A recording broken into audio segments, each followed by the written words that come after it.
at 2435 East 15th Street or BillBirdKiaPanamaCity.com. Kia, movement that inspires. Offer from Kia Finance America for the purchase of a new 2024 Kia Sorento with $1,775 per 1,000 financed at 60 months. Qualities limited. Cannot be combined with other finance offers not available on balloon financing. The 20-year, 200,000-mile warranty is a Bill Bird Kia warranty. See dealer for complete details. Offer for well-qualified buyers. Must take delivery from dealer stock through 9/30/24. That Cajun Place is your LSU and Saints football headquarters. Saints and LSU fans, wear your team colors and score a free Jell-O shot when your team scores a touchdown. Only at That Cajun Place. Get $5 pitchers on select draft beers during all live football games. Catch all the games at once with the NFL package on 27 large TVs at That Cajun Place. And the best wings on the beach. The locals' favorite, That Cajun Place.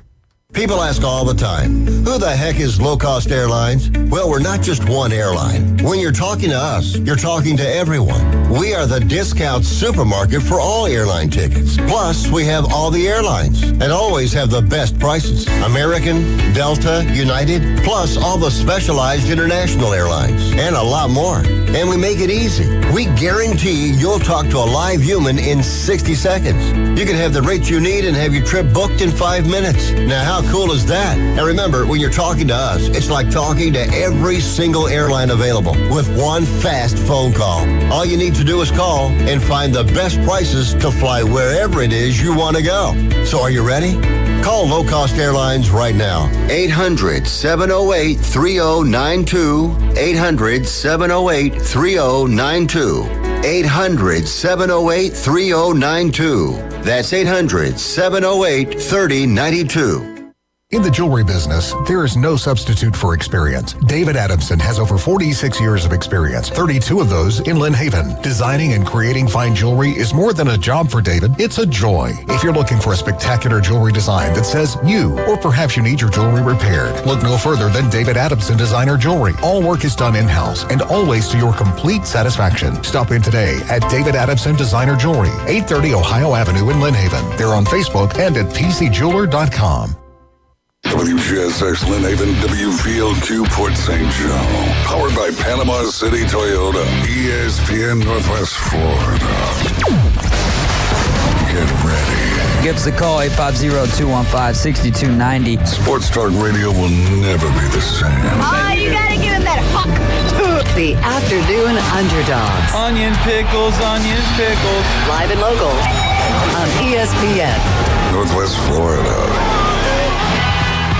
You're now riding with the Afternoon Underdogs. This is ESPN Northwest Florida 104.3 right here in Panama City and 101.9 in Port St. Joe. It's David Hayes along with Caveman Rick, and joining us shortly will be Johnny Yankee Seed to talk about the upcoming UFC event that they're going to be doing live from Las Vegas at the Sphere. And there's a ton of hype around that thing, Caveman Rick. I don't know if you've heard some of the things that they're talking about doing, and I'm really excited to get the take from Johnny Yankee Seed. I like the visual that we're seeing here on Facebook. It feels like it's like a backyard video or something. Yeah, it's power radio. Yeah. Hey, so great to see you, my friend. You too. Just got here just in time. Yes, sir. Traffic's out there is kind of nasty because of the weather. A lot of flooding out there on the road, so be careful.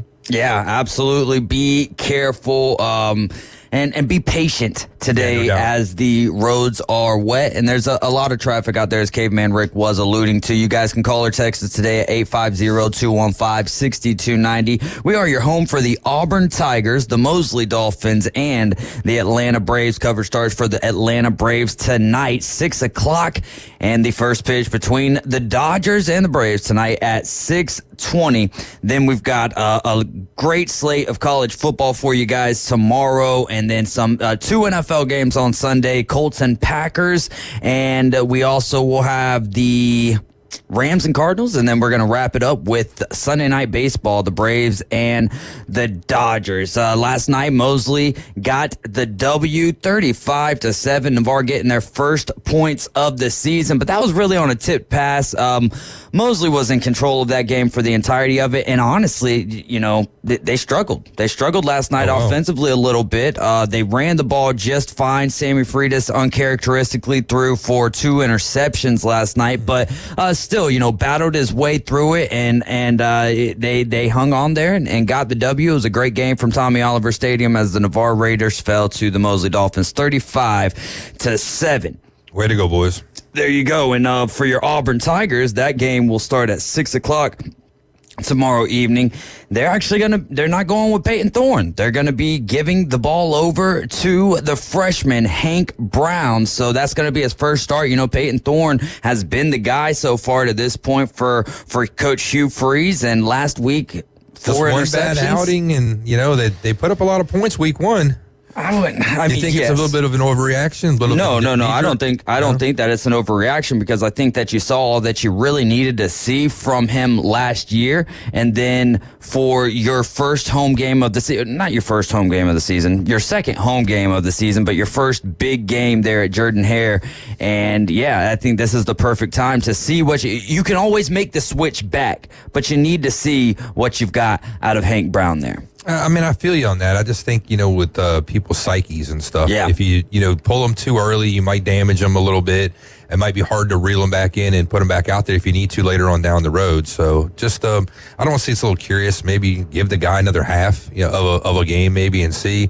But, I mean, obviously he knows more than we do, right? I mean, he's there all the time too. But. Absolutely. So we'll see how it works out for the Auburn Tigers. You can hear that game kick is at 6:30 tomorrow evening right here on ESPN Northwest Florida. Just got some breaking news. Something that we kind of have known all week. Is that Tua broken? Is that it? Well, that one I think we've known for a little while longer than that. But I'm not going to make jokes about that situation. I'm just segueing, But no, it's Christian McCaffrey will not play in week 2, so it's going to be J.P. Mason, Jordan Mason's RB1 again. The game check for Christian McCaffrey is the same as the yearly salary there for Jordan Mason, who's making under $1 million at about $987,000 or so. So interesting stuff there. You do got to pay your dues, man, and that's that's why. When it is contract time for these NFL players, you really can't blame them for doing all that they can to get their bag, because especially as a running back, the shelf life is minimal. Right, yeah, definitely for running backs. We know NFL, life is what, 2.5, 3 years, and for running backs, even less than that, once you hit 32, even if you're a good one. But for Jordan Mason, though, good opportunity, though, to maybe up that check. You had a good outing last week. You have a good outing this week, show some promise. Who knows? Maybe another team wants to look at you, or when it does come time to get that new contract, if you got production and they know what they can get out of you, you definitely just upped your value. There you go. If you don't mind, go ahead and hitting that door. I think that we have our guest for this afternoon, Johnny Yankee Seed, who is our UFC guy around here. Pundit. Something I've been, another pundit. We've got a lot of those, and it's been a lot of fun. Man, Wednesdays have become one of my favorite days. Obviously, it's great having Morgan in here, but we're normally we've got a lot of good commenters on Facebook, Monday through Friday. But man, when AG is in the building, him and his Whatnot gang get into the YouTube chat, and it's just a lot of fun. I wish that they were with us every single day, man, because I would just, we're gonna do what the people want. Having, like you said, Morgan here too, having a woman's perspective on the show at times is good, different point of view. And AG, we need to talk to you, man. We need to get your boys on, following the rest of the days of the week. There you go, man. 850-215-6290 is the number to call or text this afternoon, and appreciate you guys for riding along with us. All right, let's see here. Were you able to watch the game? You can come on in whenever you're ready to, Johnny Yankee Seed. Were you able to watch the game last night? Obviously, I was calling the Mosley game, whatever chair you want. I was calling the Mosley game, so that was I wasn't able to keep up with what was going on. Obviously, when that particular injury happened, when DeMar Hamlin put the hit on Tua there, that was our phones both kind of started blowing up right there, especially with Kyle. He is a Miami Dolphins fan. So were you able to see that? And man, where do the Dolphins go next? Obviously, it's going to be Skylar Thompson, but I really hope that Tua takes. I hope that he takes time here and really speaks with his family. It's Tua's decision. It's his life that is essentially at stake here. And you are hearing from a lot of the greats that have played this game, retire. Coach Antonio Pierce of the Las Vegas Raiders says if it was up to him, he'd tell him to go ahead and quit, tie the cleats up, lace them up and leave them where they lie. I know that as a competitor, it's going to be tough to do something like that. You're really at the beginning stages of your career, and you feel like you've got the world in front of you. But man, after seeing that's the second time that from Tua we've seen the fencing. Last year they kind of rushed him back, or not last year because he went concussion free last year, but the year prior to that, in that I believe it was the Bengals game. He had the fist clenching and the fingers doing things that are just abnormal there, and they call that fencing.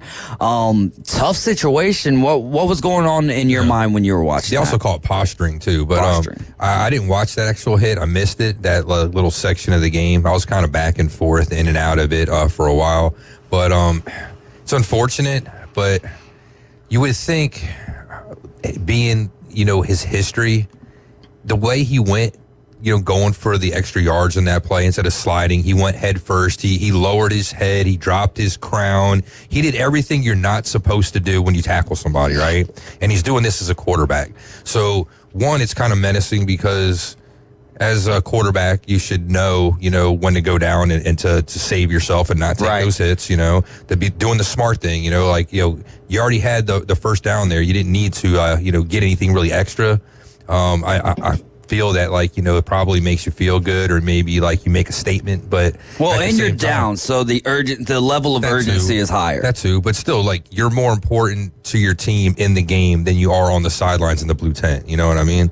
So that was kind of bothersome to me. Then the fact that the way he went down, like I said, putting his head down, not really thinking too much about it, and then of all things too, the person that takes him out, it's Damar Hamlin. Yeah. I mean, the guy that almost, that literally died on the field, Man, Al Michaels. That's just kind of, well, it's cool. I'm just saying kind of how ironic that is. Now he might have just ended Tua's career potentially, and just kind of how weird how things, come full circle in 360, in the grand scheme of things. But yeah, man, and that's in the call last night from Al Michaels, he had mentioned the irony. I mean, you used the word ironic. He used the term irony, same exact thing, and he was kind of getting beat up for that on social media. And it's just I don't know. There is something somewhat ironic about that. Can we not call things the way that we see them, man? His job is to call something in the moment, not to wait and think about it until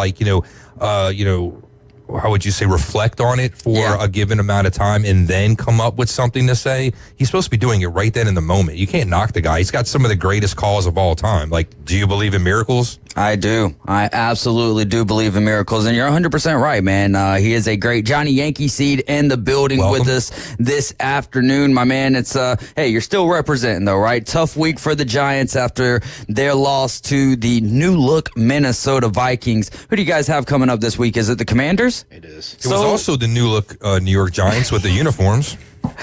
I'll still say that I think that the uniforms were okay had they had, I know that it's way off kilter, but there was reasoning behind it. And I just think that sometimes you don't just stick to what you, get rid of the cream pants, go with white pants. I think they look a lot better. Less is more. Yeah, they're awful. Yeah, you're not going to see them again this year. I haven't missed a snap in over 30 years. I'm not going to stop now. I'm going to be miserable for the rest of the year. Hey, until Titans fan, we unite. Until I get a little excitement for the draft or something, and then bam, week one happens again, and here we are all over again. It's a nightmare. I know something the country can unite on. Here we go, baby. Let's ship Daniel Jones to Ukraine and let him bomb there because he is freaking awful.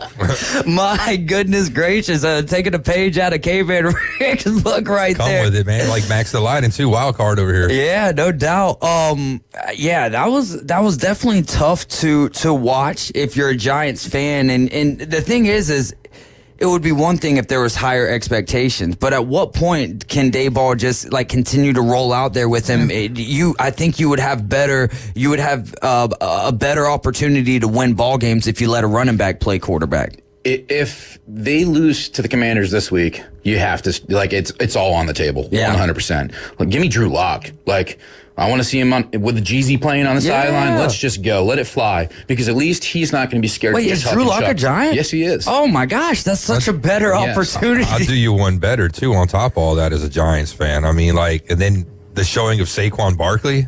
Mm-hmm. Yeah, that's gotta make you guys just sour and just hurt, man. Did it sting? Very angry. Very angry. I'm okay with them moving on from him because you just can't pay running backs.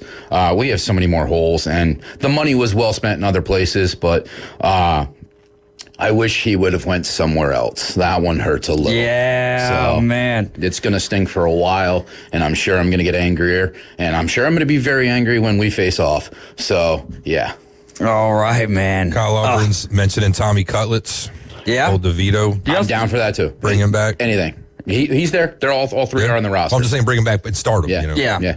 We'll see, man. We'll see what the future holds for the New York Football Giants. I was glad to see, Sam Darnold performing well with the Minnesota Vikings. I know that stings for you, but as someone who I'm a supporter of Sam Darnold ever since his time there at USC in that great Rose Bowl game. That was honestly one of my first looks at him first times really paying attention to him was that game against Penn State in the Rose Bowl. And I'm like, this guy seems like he's got what it takes to be a guy in the NFL, to be a quarterback in the NFL. Obviously, you go to the New York Jets, it doesn't work out. And then when you get a wide receiving core, and really that's been cut in half because of the lack of Jordan Addison, but Justin Jefferson is one of the best, if not the best wide receiver in the NFL. And I'll take him over anyone. Here's why. What have we seen contract dispute-wise out of Justin Jefferson? You're not getting what you... All right, but he's already got the bag. Yeah. You know what I mean? And he did it, in my opinion, the right way. Now, I can't sit here and say I'm not a professional athlete, so I don't know what the right way, what the wrong way is, what's going on with your agent. I really do think that a lot of it has to do with agents being like, hey, I think it's time for me to get a little raise out of you as well. Yeah. Exactly. So, so to me, to see Justin Jefferson doing what he's doing, and then Sam Darnold, 12 of 12, and yeah, he had the interception, but I thought that was a breath of fresh air, and we'll see. I mean, we'll get a better taste of reality of Sam Darnold and the Minnesota Vikings because they have a lot tougher of a test this coming Sunday. I think that's why I was so salty this week is that defense was revamped. Yeah. And it was supposed to be legit, and the D-line was the biggest disappointment. Daniel Jones was not even the biggest disappointment because he's given me 6 years of this. Yeah. Dexter Lawrence, I believe, is the best defensive tackle in the game. Then you pair him with Brian Burns and Kayvon Thibodeau, and that's what you get. Yeah. One sack from Dexy on the first drive, and then it was nothing the rest of the game. I would say give it more time, though. I mean, it was week one. It's basically still preseason in my eyes. I mean, even this second week is still, like, as far as I'm concerned, a preseason. Like, it counts, obviously. But in my mind, it's still kind of preseason because until these guys get really almost like 2 full games worth of playing time under their belt, I think you're going to see the rust still coming off, and, they got to get back in the game for them. I agree. Maybe it's because I follow everything Giants, and I see the talking, I see the hype videos, and that was a big letdown. Yeah. And then the Vikings were supposed to have a revamped O-line, not that strong. Sam Darnold, I know you're high on him. I'm not. Yeah. To have that performance, it was disgusting. It was pretty much the worst case scenario for the New York Football Giants. What do you think? I mean, you're hurt. Try having a 17-0 lead, and the number one overall draft pick throws for less than 100 yards, throws for less than 50%, and you still lose the game. So my hopes went from cautiously optimistic to what in the world do we have going on now? Again, that's what the beauty of really every single Monday is after Sunday NFL football is we do tend to do a lot of overreacting.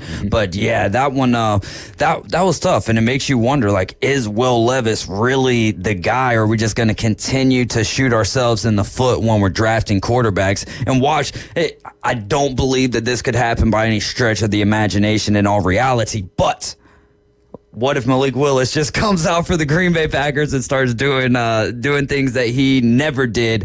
How bad would that hurt? I don't know if it hurts because we never really got to see him. It's a little bit different with like I guess the way that it is for you with the Giants. You know what I mean? Seeing Saquon, that's who I was trying to think of. So what Saquon was able to do for the Giants, but then to take his talents to Philly, that's brutal. It really is. I don't know if it would hurt as much as it would be like, what is who's scouting our talent? You know what I mean? And how you gotta wonder. Exactly. Someone would lose their job, definitely. Oh, man. Did y'all see that hit and run suspect over there in Colorado? And the truck found its way onto Colorado's Folsom Field. So, nice. Yeah, I mean, I don't know about nice, well, but... I mean, like the story to have that end that way, yeah. You know, there's got to be a cool story there. You know what I'm saying? So police in Boulder, they got a call saying that there were multiple hit and run crashes with a blue pickup truck near Foothills Parkway, which is about a mile and a half away from Folsom Field. The driver of the truck hit several trees and a car as he fled, and he almost hit a witness at the scene as well. Boulder Police, University Police tried to stop the driver, then he rams into the gate to Folsom Field, and that stopped the truck right near the 40-yard line, and then he got out of the truck and surrendered at that point. 48 years old. I wonder what's going on through, what's going on for you to get, and there how be lots, man. No, 100%. I just turned 47, so lots of stuff can go on in your life. What stadium would you be driving into if you could drive into any stadium? I don't know, man. I probably want to go and do donuts on Jerry World, man, right there on the stars. How are you going to get in there? Well, I don't know. I mean, same way you drove the truck in. I mean, they have to have ambulances in there to get into the field, right? That's a good point. I used to do EMS and I did event staffing. Trust me, there's ways in and out of these big venues. When they have stuff like the monster truck stuff, they have to haul dump trucks with the dirt in there. How do you think those get in there? Good point. You know what I mean? Good point. But I definitely would not want to do it to one of my home stadiums and tear up my property. I would like to vandalize and tear up somebody else's. Caveman Rick, ladies and gentlemen, I put you in that position. Why would you wreck your house? Go wreck somebody else's house. And I don't know how much damage I guess it would be more damaging to a field that had turf rather than real grass, right? Real grass, you can just throw sod down in the areas, right, and patch it up. But real turf, turf, you're going to have to... You don't where you eat. Yeah. Yeah. You don't where you eat. That's it. Exactly right. You got to be smart about it. And plus, tear it up, and then when they have the game, they'll be talking about it. Hey, look at here. We've seen people vandalize golf courses on greens. Yeah. And then when you're watching matches and stuff and tournaments, they kind of can't not show what's there, at least from afar. But you know what I mean? You're going to see that somebody was up to something and there's a problem on the field. Well, we're going to take this next segment. We'll talk with Johnny Yankeeseed a little bit about UFC, and then we'll probably repeat that segment at some point in time in the second hour there. So, hey, y'all don't go anywhere. You're riding along with the Afternoon Underdogs. This is ESPN Northwest Florida. We're going to take a quick time out. We'll be right back.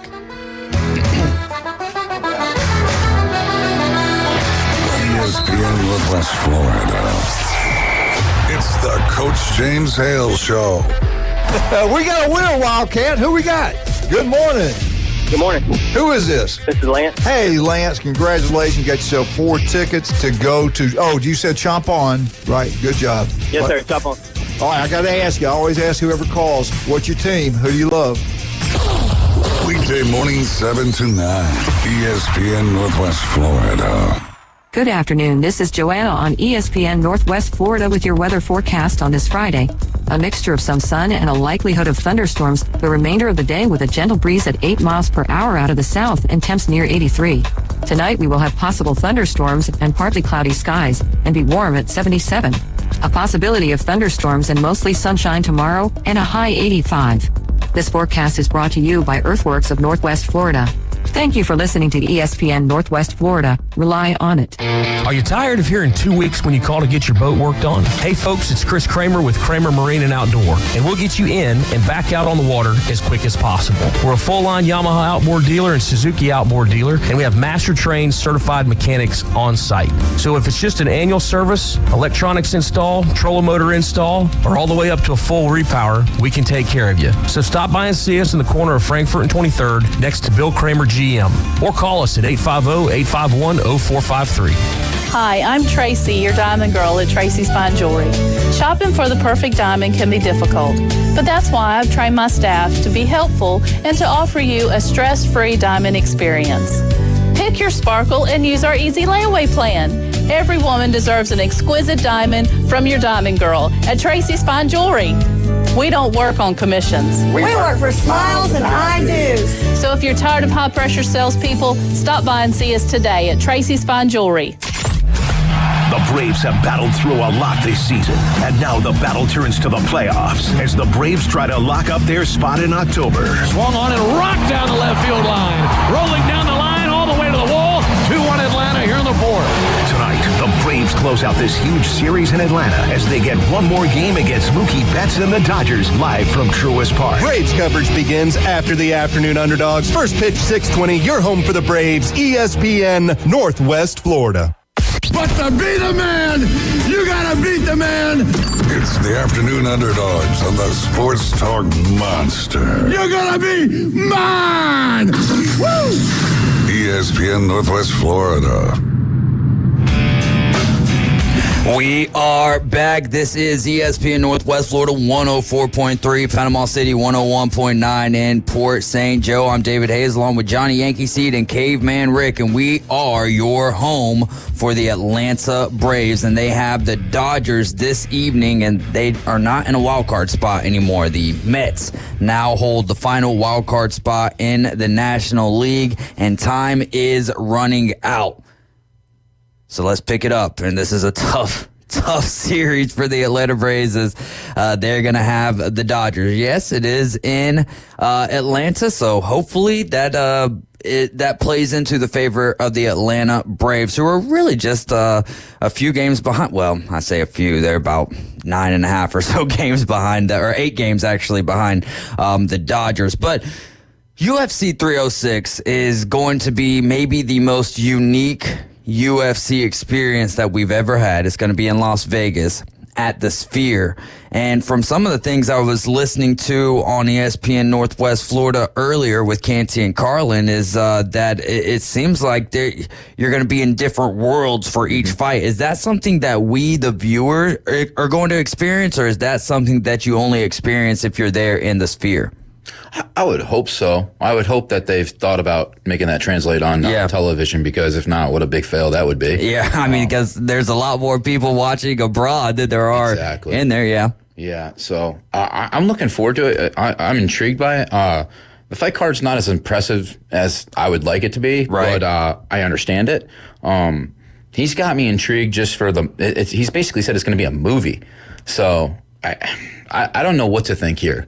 I just know that the NHL had their draft there, and he said what they did was child's play. So, okay. Yeah. Well, I mean, what do you think, Rick? I don't know. What are you doing? Fight, man. Agreed. Like, just put on good fights. You don't need all the extra BS, man. If you have good fights and, like, you're putting on what people want to see, you don't need any outside, I agree with that, stuff actually. like that. So I wish all these leagues, all these groups, in sports or whatever, would just take what I said earlier, man. Less is more. I don't want all this, extra stuff and excess. I mean, I get trying to draw more eyes, get more viewers, get more fans, but you have to put out a good product to begin with. Yeah. And if you don't have a good product, I mean, that's like putting caviar in a doo-doo sandwich. You still have a doo-doo sandwich. Who cares what you top it with? You know what I mean? Like, that's the basis. Yeah. Great analogy there. Now I was kind of hungry and not as much anymore. It seems like every fighter on this card, outside of one, is from Mexico. Is there, no, we've got Brian Ortega and Diego Lopez. Is that why they do that? Was it the Noche? Noche. Yeah. That's why they have it it's I guess. predominantly Mexican. There you go. So, this should... kind of like Nacho Libre. Outside of the main card, let's stick here with the prelims. Now, this is a smaller card, right? Mm-hmm. Give me some fights that you're looking forward to. I'm going to be honest with you. A lot of these people are very new. Okay. They don't have a rich history yet. Up and coming guys. There's not a lot on them yet. The only one I know of is like that really jumps out is Raul Rosas Jr. We all know him. He's the Chihuahuas guy. Chihuahuas. So this movie that they're talking about doing, this is going to be mainly character development then, because we don't know anything about these guys. Maybe a little bit. I just know they're paying homage to the history of the fight game, the history of Mexican fighters. I think it's pretty unique. I know he wants to pay homage to the Mexican spirit. What we know about fighting, boxers included, Mexicans are warriors, and I think it's cool that he's doing that. You know, a little bit of respect to them, and I think the fighters on the card for that reason are going to show out. I think when you have a company that's saying that they haven't given anyone, no country, love yet. Yeah, this is a first. You would think that brings a little pride to you. So I feel like they're going to show out because of that. Well, shouldn't it be started with American though? For the American. This is true. Especially, I mean, and you're September in Vegas. 11th I mean, like, wow, I mean, come on, dude. I think they just missed a huge opportunity. July 4th card somewhere. You know, that would have been amazing. Well, I mean, I'm a little biased. You're doing but this one like it's going to be September 14th. You just had September 11th. Like, why not? To me, I don't know, poor planning. Somebody missed the boat on that, I believe. But looking at the card real quick, though, I see one that I think is pretty interesting, though. Man, Ortega and Diego Lopez, because last time we saw Lopez, he came in with like no time, man. Like day of the fight. Was that Diego Lopez? So they believe so. We went over that card. That was Ige stepping in to fight him because Ortega got sick that day. Yeah. That was the 4-hour notice fight. So he's fighting again, and they've rebooked the fight basically. Okay, yeah. So yeah, that fight looks amazing, and I think there's only one other fight that just screams, oh my goodness, besides that one.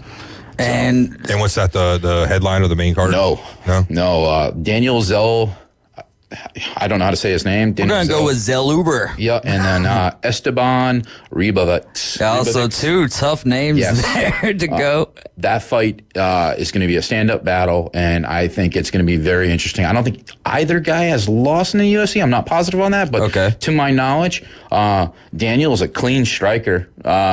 Likes to keep his distance pretty. Right. The other guy is known for just destroying people. So yeah, this is good. This is violence written all over it. I like it, and those are our favorite type of fights, and it is going to be interesting to see just how it kicks off and what happens in the that first fight. You know, with Mr. Chihuahuas and how it looks in the Sphere, because it would be.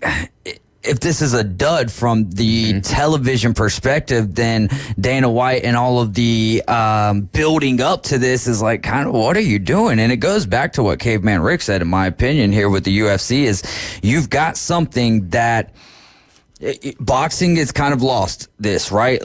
That's where you used to go for the great fights. And now, yes, you can get those every now and again, but a lot of it, I mean, when you've got a guy from YouTube, and no offense at all to Jake Paul, but when you've got a guy who's kind of dominating the boxing scene, who is on his way to becoming a boxer, let me put it that way, without saying that he is a true legitimate boxer, that's what the UFC is so special for, is because a lot of the times we're seeing some great fights, some great action. And so make it more about what's going on in the ring and not what's going on outside of the ring. But I am still intrigued at what this could bring to the table. I definitely feel like UFC is for being, out of all the sports we watch, I feel like it's the quickest where a star can be born overnight. It really is. Like, you just go out there and you give the fans everything they got for whatever. If it's a first-minute knockout and it's something that goes viral, next thing you know, just 1 minute of your life, basically, you just became a superstar. Like Masvidal with that, that knee and knocking the guy out like in a half a second. Ben Askren. Yes, but see, someone like me, I've been watching him forever, and he was Kimbo Slice backyard fights. Like, he's an OG. Yeah. So to me, like, if you didn't know who he was, oh man, like, I'm sorry, because you missed a hell of a career. Well, the main event in this fight, Sugar Sean, and kind of the way that his career took off. So I see what you're saying, but also it's kind of interesting how some of these guys will get into the limelight for a little bit, but it just doesn't last unless they're up to the task of making it last. A reason why it doesn't last, though, is because unlike boxing, you can't duck fights. You can't just try to propel your career. You're going up against the best competition, the number one contenders every time. And if boxing had that, unfortunately, we probably wouldn't even see UFC. If boxing would have kept going down that road and not having all these different sanctioning bodies and they actually set up the fights that people were wanting to see, boxing would still be on top, I think, and they would not be playing second fiddle to the UFC. The other thing that makes the matchups in the UFC so amazing as well is they can be generated so easily. The matchups from just two guys getting into a fight backstage or talking crap to each other. The other thing is styles make matchups, and it's not like we're watching, oh, this guy's a boxer, this guy's a boxer. Yeah, there's power and there's speed involved, but you got Muay Thai, you got karate, you got Brazilian Jiu-Jitsu, you got wrestling. Yeah, boxing, the only difference you have is just he's a traditional or he's a southpaw, and that's it pretty much. Yeah, and with the UFC, it's everything. Well, I guess you still have your power, your speed, and your defense. But your defense is still the same. I mean, going against a regular traditional boxer or a southpaw, but when he's talking about, you might have to go against somebody who's more into submission, ground and pound kind of stuff, or a lot of kicks, where in boxing, I mean, it's just all punching. It's all coming from you from 1 point and not from multiple points. Right. That's a fair take. But now, I forget what weight division it was, but wasn't there one where Dana necessarily didn't go in order of maybe who should be fighting for the next title or for the next belt? That happens a lot. Actually, it's getting ready to happen with Poton, Alex Pereira. That's what yep. That guy, I believe it or not, I think it's a very bad matchup. He is a Muay Thai guy. He hits a ton of bricks. I've never seen him against this type of competition. He's kind of been a journeyman to this point. An amazing story if you ever get a chance to hear about it. Homeless, over 400 pounds, just crazy. And if you look at him, he is jacked. Yeah. Just a great fighter. I don't know if he'll ever be a champion or if he'll ever be in the Hall of Fame or anything like that, but definitely a guy that you have to respect in there. And I'm telling you, he could starch him. He could starch him. So they could be gifting him this, but it's not a gift. Is that him moving up a weight class, Poton, or is that him staying at the same class? Poton is staying at the same weight class, and this guy he definitely has not earned a number one shot. Gotcha. But this is also a scenario where Poton's starting to clean out that division. There is someone else they should have gave the fight to, but he's boring. He's not what's good for the money line. Who is it? That is... He's Russian. Sorry to put you I'm sorry. on the spot for all of this. I see his face. He's Russian. What do you call them? Crotch sniffers. Is that what you're saying? Yes. He actually had a fight with Jan Blachowicz, and they went to draw, and Dana was just triggered by both that. He pretty much wanted to banish them both. But, let's put on a show. Let's not just grab a guy and hold a guy down and get a win. Yeah, crotch sniffer's on par with Floyd Mayweather Jr. Yes. So he's being punished right now. He's going to be fighting, I can't remember his name right now, but he knocked him. He got knocked out recently. So they're both coming off, I think he's coming off a loss. Man, it's going to bother me. I can see his face. Well, you go ahead, because I'm sitting here. I accidentally clicked on PFL, and it's interesting. Do you think that Caveman just brought up the different boxing organizations and how that, to some extent, ruined boxing? Oh, not some. Right? It ruin boxing. Right. I can't speak to it as much because I never really followed boxing like that. But now you've basically got three big MMA groups, if you will, in Bellator, PFL, and UFC. Do you think that the addition of Francis Ngannou can take the PFL to new heights, or is this just a money grab for Francis? I think it's a money grab for Francis. He's older. I think he's 38, 39. Wow. He doesn't have much longer. Obviously, heavyweights can go longer because a punch can do anything. Right. But I think they're we're decades away from someone challenging them. Ngannou is on par with Messi playing with the MLS. It's he's going to the lesser league. It's easier competition. It's money. You don't have to work as hard for it. You know what I'm saying? I mean, good for him. Good Isn't for the league. fighting though? Like as far as working hard for it. But the competition, if that competition was so good, they would probably be on the biggest stage, like the UFC, fighting in the biggest fights. To me, that's like, PFL and Bellator's minor leagues. That's like AA and AAA baseball. What if Ngannou takes the loss? I wouldn't be surprised because of his age. So, Okay. I mean, it's got to be coming sooner than later. To me, I don't think he was a great fighter. I think he was a one-punch guy it was an amazing clip to watch, but he's just not going to overwhelm you with his other styles. It wasn't great to watch. Right. There was fights that he had that are some of the most boring fights I've ever seen. Just snooze fest because he doesn't want to engage or the other guy doesn't want to engage, clearly because one shot might send you into a coma. Yeah. So freak power. But other than that, he didn't bring anything spectacular to the game. I could see why they said, you're done, goodbye, because he was a headache. He was trying to dictate how things would go as a champion, and that's just not the way it works unless you move the line. He doesn't move the line. His fights weren't selling. So people were like, well, it's like Tyson effect from the 90s. Yeah. Why do I want to spend $60 on a 30-second fight? Yeah. No one wants that. So...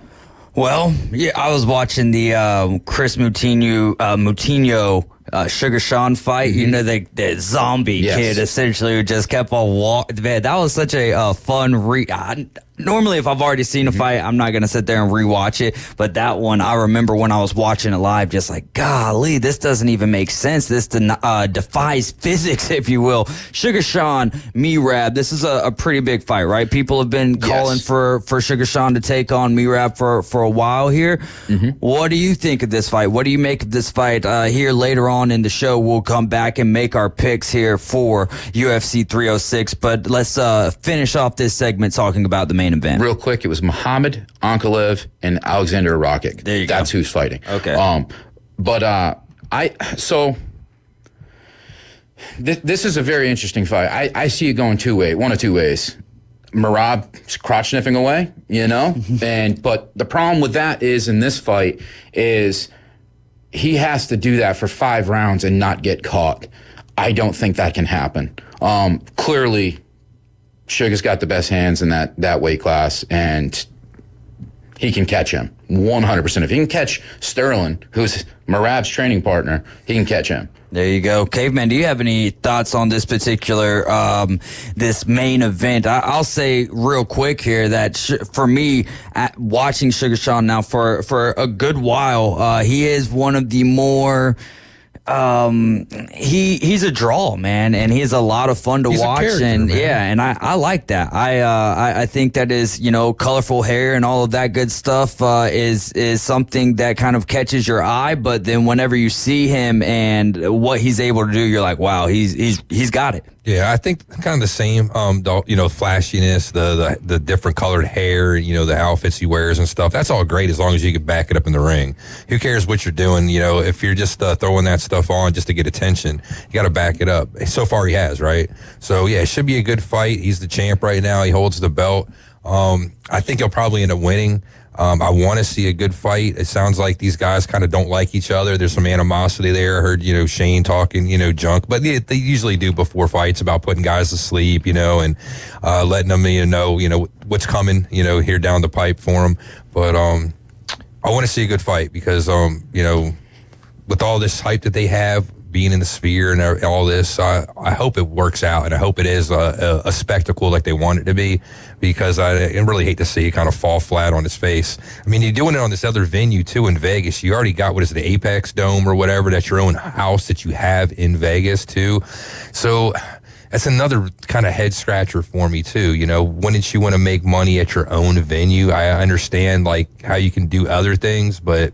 I don't know. I do think this is a one-off, I think. I think Dana said that this is just a one-off. He wanted to say it like a kind of a bucket list, get it done and out of the way. Okay. So that's kind of cool. See, they say that until, they see the money that's made or whatever. Highly and then all of a successful, sudden, it's like, oh, hey, I'm going, retracting on what I said. And actually, when I start having more events at some of these other kinds of venues, because, it's good for this or that, just make up some BS, they're the reason why to retract your statement. But I just hope that they hold true to what they're doing. I do have this to say. If you're a Sugar fan, you should watch this fight, because it may be his last win at this weight class. Neither guy. Him moving up? No. Or whoever wins this fight has to fight the next guy, and that next guy is going to destroy both of them, I believe. Who is that? That's Umar Nurmagomedov. That's Khabib's family. Yeah. And that kid can go. Yeah, because he's got the hands, right? He may have the best hands ever out of that group of fighters that come from there. And not only is he going to take you down, but he can stand with you too. So I don't know if I'd stand with Sugar because he's clean. Yeah. But the fact that he could stand with him and then just say, you know what, I'm done playing this game. Let's take it to the ground and just end it. Yeah. So Merab, good luck if you get this one, but he's getting destroyed as well. And we haven't really seen that a ton from Sugar Sean is the ground game. I don't think I've seen him on the ground much, if at all. One time? Piotr Jan. He took him down, but it didn't amount to much. He got back up. I know people were like, oh, he won that fight. Listen, Piotr's face was touched. Yeah. He did nothing with the takedowns. Kept him on the cage or kept him on the ground for a little bit. Control, yes, but nothing. And then when it got back to the feet, Sugar did his thing. And I thought they scored that correct. You know, it was a close fight. I don't think you could say, because if Piotr would have won, people would be like, oh, they would have made a case for Sugar. So whenever a fight goes like that, look, someone's got to win, someone's got to lose. It just happened to be Sugar winning. So... And someone's got to pay some bills, and it's not going to be me. So that will take us to a break. You guys are riding with the Afternoon Underdogs. This is ESPN Northwest Florida. We'll be right back here in just a few short moments.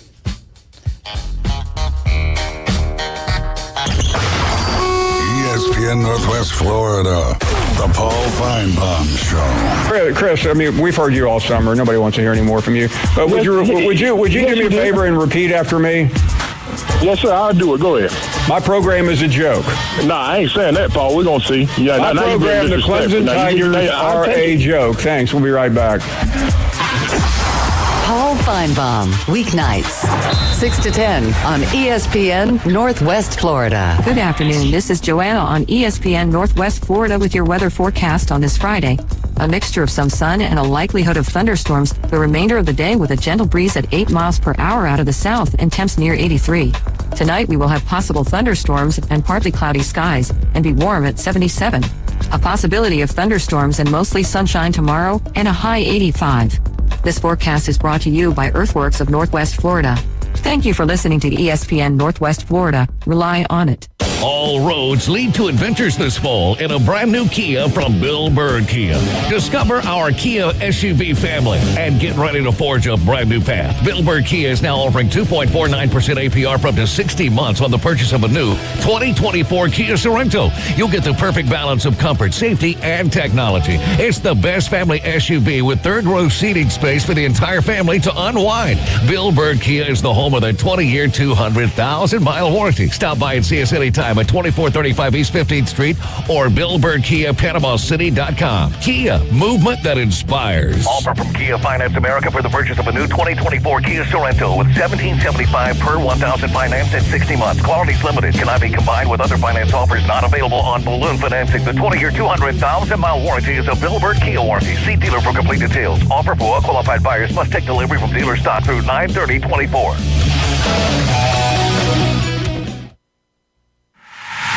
Are you thirsty? Oh, yeah, baby. The Afternoon Underdogs. Hello. Oh, hello. Call or text now. Hello. 850-215-6290. Is anyone there? ESPN Northwest Florida. We are back. You're riding along with the Afternoon Underdogs, and this is ESPN Northwest Florida 104.3 here in beautiful Panama City, 101.9 in Port St. Joe. Got a lot of high school football going on this evening as well, so make sure you get out there and support your local athletes. Let's see what we've got. Bozeman.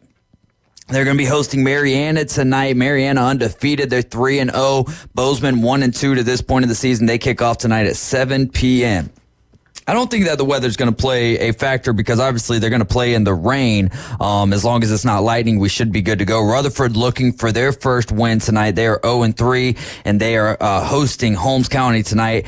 Holmes County 2-1. That game kicks off tonight at 7 p.m. Crestview is going to be hosting Niceville. Niceville undefeated to this point in the season. They're 3-0. Crestview 2-1. That game kicks at 7 p.m. Chipley hosting Vernon. Chipley is 3-0 to this point, and Vernon sitting at 1-2. Bay is on the road. The Tornadoes travel to Escambia. Escambia is 1-1. Bay is not 0-2 either. That's just what Max Prep says. They are 1-2 to this point because they had a big win against North Bay Haven last Friday, 69-0. North Bay Haven is traveling to Jefferson County. The Buccaneers are 0-3, and they travel to 2-1 Jefferson County. That game kicks tonight at 7:30. Arnold 3-0, first time in a very long time, and they will host South Walton, who is 0-2.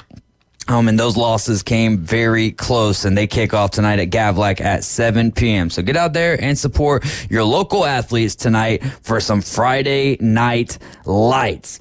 All right, let's see. What do we want to dive in here? Oh, well, Christian McCaffrey, not only is he missing this coming up Sunday, they are mulling the IR for Christian McCaffrey, which would be a minimum of 4 games. AG and others had a big issue with him not playing in that game, that first game of the season, right? And you did. I don't know if you had any thoughts. I got a win off of it, so I'm good. I've actually got him in that same boat. I mean, this showing you right now that, what they said about him probably being, it was a done deal on that Friday night. This lends more credence to that right there. Well, if it was kind of iffy, he'd probably be starting. You know what I mean? So that just shows you right there that the 49ers were up to no good in a sense of the word, I don't know. I think that's where the if he goes to IR, it's and again, fantasy football does not matter. But for all of those people who had the first overall pick, and it's the no-brainer pick to take Christian McCaffrey. But if you know that he's injured, I think Christian McCaffrey starts falling maybe 3rd, 4th round. Because Nick Chubb, right? We're not going to see him till bare minimum week 5. I would still say maybe 2nd round on CMC. He's still a game breaker, man. If you don't get him for the first 4 games, yeah, because the first 4 games, if you're okay, we've already seen how week 1 went, right, in the NFL with all the craziness. There's nobody that had guaranteed locked players that they knew that they were going to get guaranteed points out of. Hell, I got Jamar Chase. We knew what happened with him, and he was one of the top 3 or 4 overall pick. You talked about Justin Jefferson. Nobody knew how Sam Darnold was going to be with him. There was a lot of questions of a lot of big name guys. Saquon Barkley, of course, going to the Eagles, you would think with a better O-line, he would have done better, but he could have came out and laid an egg. I'm about to have the same issue. I have Tyreek Hill. Who's going to throw him the ball? Skylar Thompson. What they need to do, and how I was saying, a quality backup is something you need to have in this league now. We've seen last year that over 60 quarterbacks were started last year. That alone tells you that every team's basically used 2 guys at one point in time during the year, right? You're going to have to, especially with, 17 game-long seasons, maybe going to 18 games. It'd be advantageous at times to even rest your starting quarterback if need be to make sure that you can go into the playoffs and make a run and have somebody there for the long haul. The CMC thing right now, so what? It's early in the season, man. You're tasked with winning the Super Bowl, not with winning the first 4 or 5 games of the season. Right, and that's why I think the 49ers can make this decision. Yeah, and it's tougher to maybe, make the playoffs or to win a Super Bowl if you do, lose the first couple games of the season. We've seen, I think, last however many years it is, if you go 0-2, the chances of you making the Super Bowl are pretty slim, right? But there's some teams that still have done it.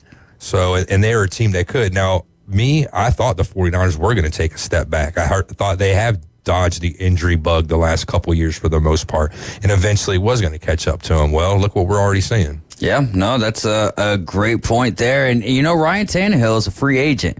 Still, to this point. I'd go get Joe Flacco. We already seen what but he Joe can Flacco's do. with the Colts. I know, but you can still trade for him. You can still make a deal. If you're the Colts, are you going to get rid of Joe Flacco when you saw what depends on what somebody offers you?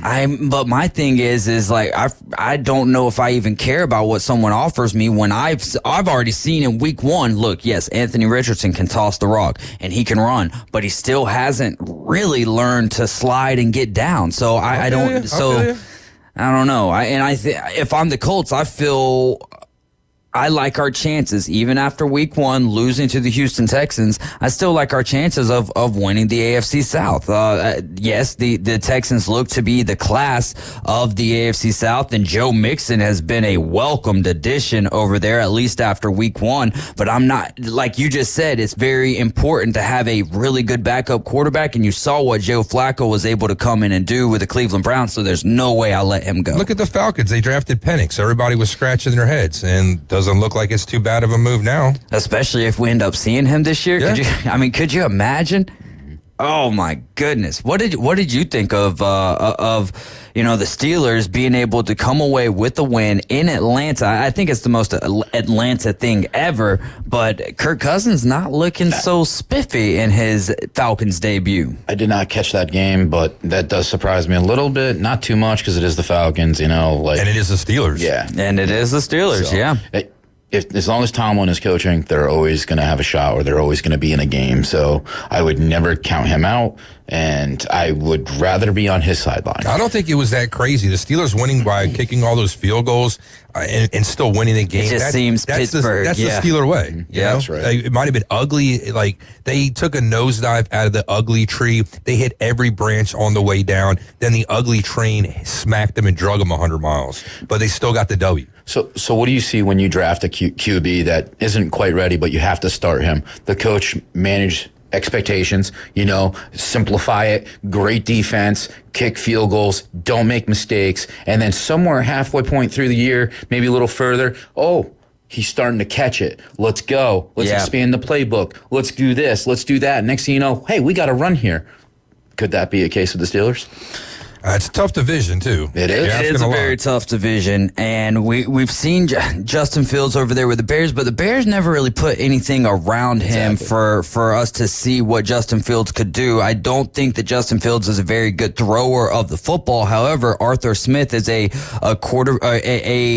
offensive coordinator that will put his quarterback in the best position to utilize his feet. So I think that bodes well for him. I wouldn't be surprised that if we're looking here at week 8 and Russell Wilson is able to go whenever he's able to go, but they go to Russell Wilson. Russell Wilson doesn't necessarily provide the effect that they expected out of him, and you're seeing a true 2-quarterback system for Coach Tomlin and the Pittsburgh Steelers. I say if they're winning, you don't make the change, man. Stick with Justin Fields. Don't bring in Russell Wilson. I mean, the kid's already been through a lot. If they're actually, got a winning record, when you're saying that happens, I think you just ride with the kid, man. What kind of boost to his ego is it going to be if they're 6-2 after great defense and he's barely done anything and he's like, hey, I might have a shot here if I get this together? Does he get his head all the way in, I just don't know what we can get from him because of what he did with the Bears. He clearly has talent. Yeah. So, Tomlin seems to be the right coach to put around him, so I'm kind of excited to see where it goes. Do you think if I agree with you guys, first and foremost, that you should ride with the hot hand? Not necessarily saying that Justin Fields' hand is hot, but he got the team in a field goal position enough times for them to outlast the Falcons and end up getting a win. But I just have a feeling that if Russell Wilson is healthy, that's who they're going to end up trotting out there. Even though I do agree with y'all, do y'all think that Tomlin would actually just stick with Fields? Yeah. If they're winning and they're playing well, why not? Well, I think you would rip his ego apart at that point if they have a 6-2 record and you put Russell Wilson in. Everything you've done to do good for Fields, I think it would hurt. Who's the more long-term answer? Is it Russell Wilson or Justin Fields? Honest opinion, neither. Well, that might be true, but if you had to pick between those two, if you had those two to choose from, Long term? Yes. Yeah, it's Justin Fields then because that's why Russell you go that Wilson route. is. Yeah. I'm right, but you brought in Russell Wilson to kind of be the guy, and then Justin Fields to be able to change the tempo. I thought you brought in Russell Wilson as like an insurance policy, a guy that's been there, a veteran. But Russell Wilson came first, then Justin Fields. I understand that, though, but you know what I'm saying? And being that you had Russell Wilson there, you were able to take the chance on a Justin Fields. You get what I'm saying? What I would love to see, and Kyle Albritton says neither are great, but Justin Fields is greater than Caleb Williams. I would love to see Justin Fields outshine Caleb Williams. That would be fun. I mean, just because of how high Bears fans have gotten on Caleb Williams. Now, their defense played wonderfully, and again, the verdict is nowhere near out on Caleb Williams. But it would be fun for me to see as someone who's been calling for Caleb Williams to be a bust. An easier division. They got an easier path. So, Russell Wilson is not owed anything. Right. He needs to earn this stuff back. He has lost all trust. And as far as I'm concerned, didn't they sign him to a 1-year deal? And Yeah. I believe both of them are 1-year deals. Less than $10 million, right? That's nothing for a quarterback. Listen, you could easily just say goodbye. It's okay. He's on a prove-it contract. Exactly. So, I mean, if his feelings are hurt over someone else getting started, tough. Trade him away. I'm sure someone will take him. I'm a Giants fan, and I wouldn't mind him. Miami might be looking. Yeah, too.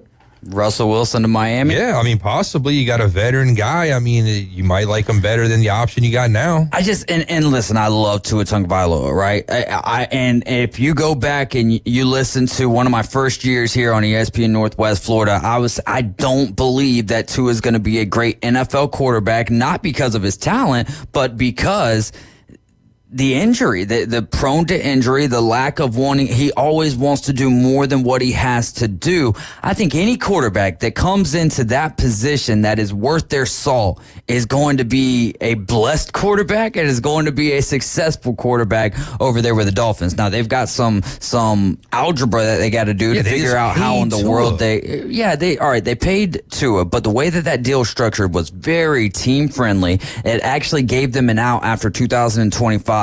If he does end up happening to retire, they're not going to have to eat as much as what we think that they would eat. They could also trade him. There's different things that they could do, and we've talked so many times about how the NFL salary cap works, and not that we actually know how it works, but just how they're able to manipulate it. So what do you think happens, and what would you like to see happen? With Tua? Within the next week or so with Tua? I don't think that he should rush on any type of decision. Now, we will talk about that coming up at 5:20. In fact, we're going to have my dad on the line with us here in the next segment to make some picks with us. So, him being a big Alabama fan, the reason I'm an Alabama fan, I think we'll lead with that question. 850-2, well, actually, don't call, but you can text 850-215-6290. David Hayes squared when we get back. ESPN Northwest Florida is your home for college football and the Auburn Tigers. He dives! He's in! Touchdown Auburn! We heard you, Tiger fans. So this season, we're airing every single game. And you can take that to the bank. It's picked off in the end zone! Plus, the biggest games in the SEC and around the country play here on your official station for college football, ESPN Northwest Florida. Good afternoon. This is Joanna on ESPN Northwest Florida with your weather forecast on this Friday. A mixture of some sun and a likelihood of thunderstorms the remainder of the day with a gentle breeze at 8 miles per hour out of the south and temps near 83. Tonight we will have possible thunderstorms and partly cloudy skies and be warm at 77. A possibility of thunderstorms and mostly sunshine tomorrow and a high 85. This forecast is brought to you by Earthworks of Northwest Florida. Thank you for listening to ESPN Northwest Florida. Rely on it. Are you looking for a place to take a leak? Do you have a truck, tractor, or other hydraulic equipment leaking or not performing as it should? At Reliable Hydraulic Solutions, we can get you back to work. Do you have a busted or leaking hose? Hydraulic cylinder or pump needing repair? If competitive pricing and a quick turnaround are what matter to your business, come see us at Reliable Hydraulic Solutions. Or you can give us a call at 850-326-3000. Reliable Hydraulic Solutions, 6840 Highway 77 in Southport. The best place in town to take a leak. Man, is it hot. Not only is the weather hot, the savings on name brand Western wear at that boot store is sizzling. during their 60th anniversary celebration going on now. Shop the hot deals in air conditioning comfort and be amazed at the tremendous selections of Carhartt work clothes and Western wear available at that boot store. Open Tuesday through Thursday, 9 till 5. Friday and Saturday, 9 until 5:30. Next to Bill Burr Kia, 15th Street, Panama City. That boot store where God is good all the time.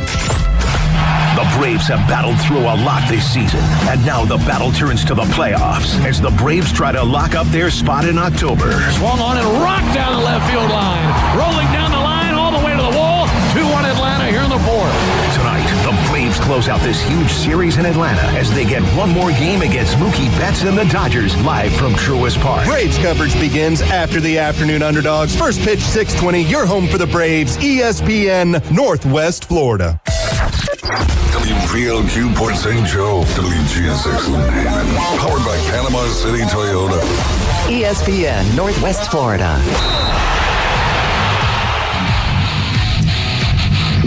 Welcome back into the Doghouse. You're riding along with the Afternoon Underdogs. I'm David Hayes, along with Johnny Yankee Seed and Caveman Rick, and we are the official station for the Atlanta Braves on the Gulf Coast, 104.3 ESPN Northwest Florida. The Atlanta Braves hosting the LA Dodgers tonight, 6:20 first pitch. Coverage gets underway after the Afternoon Underdogs, and the Atlanta Braves are now one game behind the New York Mets. Spencer Schwellenbach will be on the bump for the Braves tonight, going up against Landon Knack of the Dodgers. But let's bring in a very special guest here. I think the first time that we've ever called out to my dad. And David Hayes, you're riding with the Afternoon Underdogs. How's it going, my man? Good. How you doing, guys? Oh, man, we are phenomenal. Enjoying some. How's the weather over there in Pensacola? Sunny. There you go, man. Well, we've been dealing with a lot of rain, but we left off. We're going to dive here into the pick'em. You're going to be our guest picker for this week. Really excited about that. But we left off talking about Tua. What do you think? What would you like to see Tua do here in the coming weeks or in the coming week? I was watching the game last night when it happened, and my first thought was I really hope that he gets counsel. I understand he has a lucrative contract. He is essentially, in my opinion, the Miami Dolphins. But his future is at stake, and my feeling is he's either going down with this concussion, or if he has one more, it could literally be extremely detrimental to his future. Yeah. So I wish he would get real counsel from his family, other people, and put the team aside and focus on that. If the medical staff really believes he's good, then I like what he did in getting some karate help or Taekwondo, I believe it was. Yeah. That helped, I think, a little bit, but like Caveman said, just watching him go ahead, I'm like, dude, I want to get on the field, pick you up, reverse you, and go feet forward. I mean, I don't know why you didn't think of that, but anyway, that's beyond me. Well, it takes me back, Dad, to Mississippi State when, he's just trying to extend a play and he has no business doing that. They were pulling him after that drive anyways. The Tide was up so big in that game that there was no need for him to extend the play, but that's just the competitive nature of him. But at some point, someone's got to get in his ear, just the same way we were talking about with the Indianapolis Colts and Anthony Richardson. You are going to ruin your career by continuing to try to these guys hit, they are fast. You're not going to be able as a quarterback, unless your name is Lamar Jackson, to outrun the defense. So get down, because that and if I'm not mistaken, he had already, obviously he was trying to scamper into the end zone, but if I'm not mistaken, after watching the replay, he had already picked up the first down. Yes. So he could have slid right there. Yeah, exactly. And so that's kind of what hurts as well, is now you're doing more than just extending the play. You're not playing the game cerebral. You're being greedy. Yeah, right. In a way, you're being greedy. That could factor in, but you can't deny the competitor in him. Right. But there's the animalistic. Okay, Johnny Yankees. I love your perspective on stuff. I'm not as knowledgeable on UFC as I'd like to be, but that's a sport sometimes where the animal in these guys just comes out, and even females. I mean, sometimes they can just tear a person apart, and especially in football, in quarterback or maybe running back position, when they have such a competitive spirit and they're told no, it's like a little kid. Don't tell me no, because I'm going to do it then. Yeah. Yeah. And so, first-hand experience here. Well, that's what I'm talking about. I won't give personal examples, but I just say, hey. But no, I thought of that same play when we were playing Mississippi State, and it was, some people call it a freak thing. I wish he would have been pulled, or don't try to extend the play. So I believe if he comes back and maybe resurrect his career, or whatever you want to call it, leads Miami in a couple of good games, as long as they can really shield him, do a much better job at protecting, and he can. There's no way to guarantee that he'll not get another hit. That's the problem. Yeah, no, and I think everyone's hopes were so high after last year, where it's like, wow, he went 17 games without a concussion. So it's like, man, is this kind of behind him? And then here we are, only the second week of the season, second game of the season, and now you're dealing with you're reliving 2 years ago, and it seems like deja vu all over again, especially for us who have followed Tua from the Tide. Like, if you're an Alabama fan, like the injury chances that came along with Tua, it was kind of tough to watch at times, and especially there's a documentary out about Tua, and you get the insight from Coach Saban, and you get the insight from some of the rest of the coaching staff that the whole plan was before that drive. That was it. Tua fought for that last drive for him to be able to play there, and then extended the play and ended up dislocating his hip. So tough stuff there. He's right about just being a leader, the alpha. What do we know about alphas in our society? Yeah. Like, they don't, it's second nature to them. They just go and get it. Mm-hmm. Like, he's not thinking in the back of his head, let's go down here. No, he's thinking, I'm the man. This is my job. This is my team. Yeah. I'm going to get this. And you can't have any other mentality if you're an alpha. That's just the way it is in any form of society or sport. Anything you're looking at, female, male, doesn't matter. You're an alpha. You're an alpha. There you go. You heard it here first from Johnny Yankee Seed. Let's get into our pick'em. It'll be me, you, or it'll be, Johnny Yankee Seed is going to be picking along with us. Caveman Rick's already made his picks, and they're sitting here in the building, so we might not even, there you go. Johnny Yankee Seed has a cheat sheet. Let's start with the game tonight, starting off at 7 p.m. Arizona traveling to Kansas State. So Arizona, the 20th team in the land, Kansas State 14, and we are not utilizing a spread here. Let's start. I'll start this game off. I'm going Kansas State. I don't know about covering 7 points, not that we're picking with the spread here, but I do like Kansas. Actually, I do like them over 7. I like a lot of points in this game, specifically by Kansas State after they kind of worked from behind against Tulane. So give me Avery Johnson in Kansas State in this game if he is as real of a deal as they say he is. What do you got, Dad? I'm going with Kansas State as well. I looked at the past couple weeks. I think Arizona had a little easier go of it to put them 2-0, and I think Kansas State is going to ride the home field advantage. All right, Johnny Yankee Seed. I want to state first that I don't know much about college football, but if I pick against your team and you're mad at me, I'm happy because I'm a troll as well. So I'm going to go Kansas. All right. Let's move on here to Camp Randall. We'll jump around, rather, to Camp Randall, going up to Wisconsin. The 4 team in the land, Alabama, taking on the Badgers of Wisconsin. We are utilizing the spread here. Dad, does Alabama beat Wisconsin by 15.5 or more points? I believe Coach DeBoer is going to have those dudes ready to play better than they did against Western Kentucky. Now, I don't want to look at the fact it was Western Kentucky. What I look at is what did each man do on the gridiron for those 60 minutes. They did not perform last Saturday to their full potential. We all know that. Those of us that watched it was like ready to puke. But they pulled it out at the end, and that's what winners do. I believe tomorrow they're gonna beat. I got them by 21 points. I think we're gonna pull out 3 touchdown lead and hold into the fourth quarter and walk away with the Wisconsin Badgers doing a little weeping. Johnny Yankee Seed, your thoughts? I don't really care for Bama, so Wisconsin. So let's get angry. There we go. Keeping the trolling rolling. I don't believe in the core.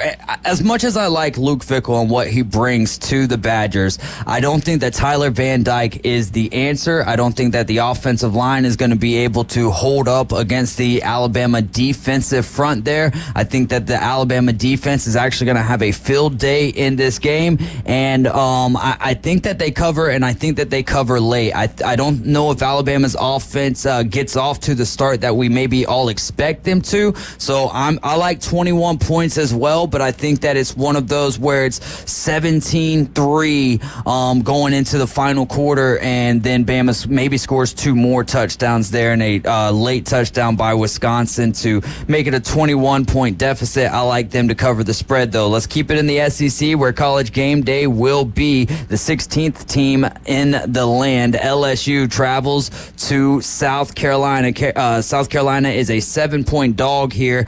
Johnny Yankee Seed, give us a pick. If I get one right, please let it be this one. I hate Brian Kelly. Let's go South Carolina. There you go. Dad, what do you think from this game? Man, I was just going to say I want to vote against Yankee Seed since he's not an anti-Tide fan. But I want to say, give me LSU crying all the way back home because Gamecocks are going to pull out the win. All right. I'm going to differ with you guys on that. I know that South Carolina had an impressive outing against Kentucky last week on the road, but I do think that LSU has a statement to make here. I think that they beat them. I think they cover the spread of 7.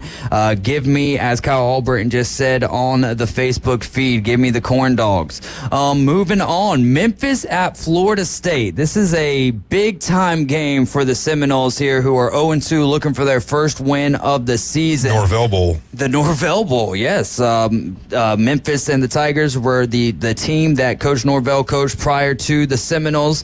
FSU -6.5, but we're not using the spread, just picking this one straight up. I'm going to take...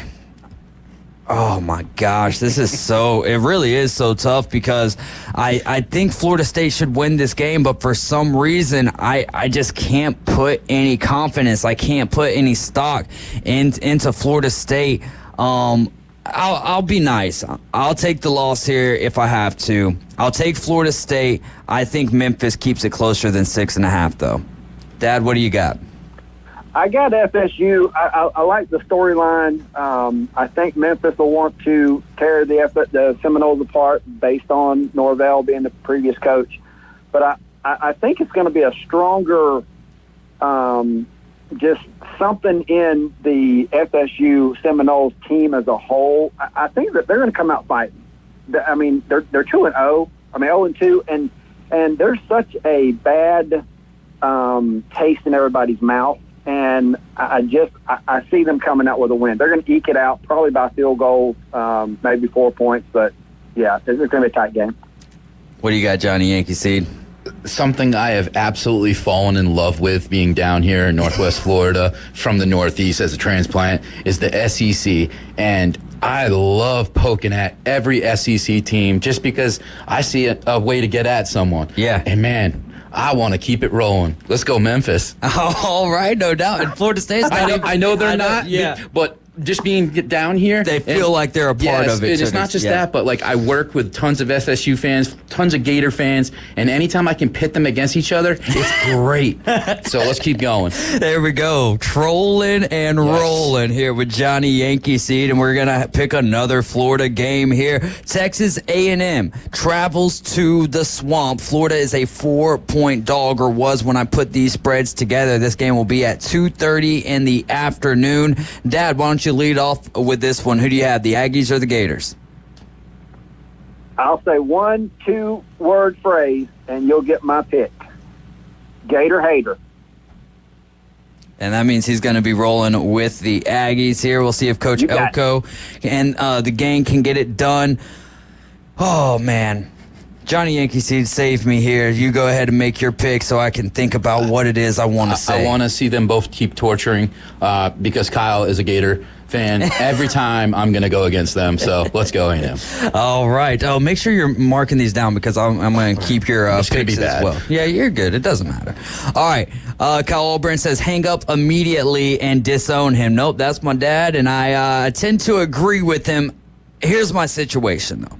If it's Graham Mertz, and I'm not going to be able to change my pick. I'm going to make my pick the way that I think that it plays out. But if it's Graham Mertz, I like Texas A&M. If it's DJ Lagway, I think that he provides a spark to the Florida Gators that they are in dire need of. And that's my issue, is I'm starting to wonder, does Billy Napier care about anything other than maybe getting a buyout from the Florida Gators in this situation?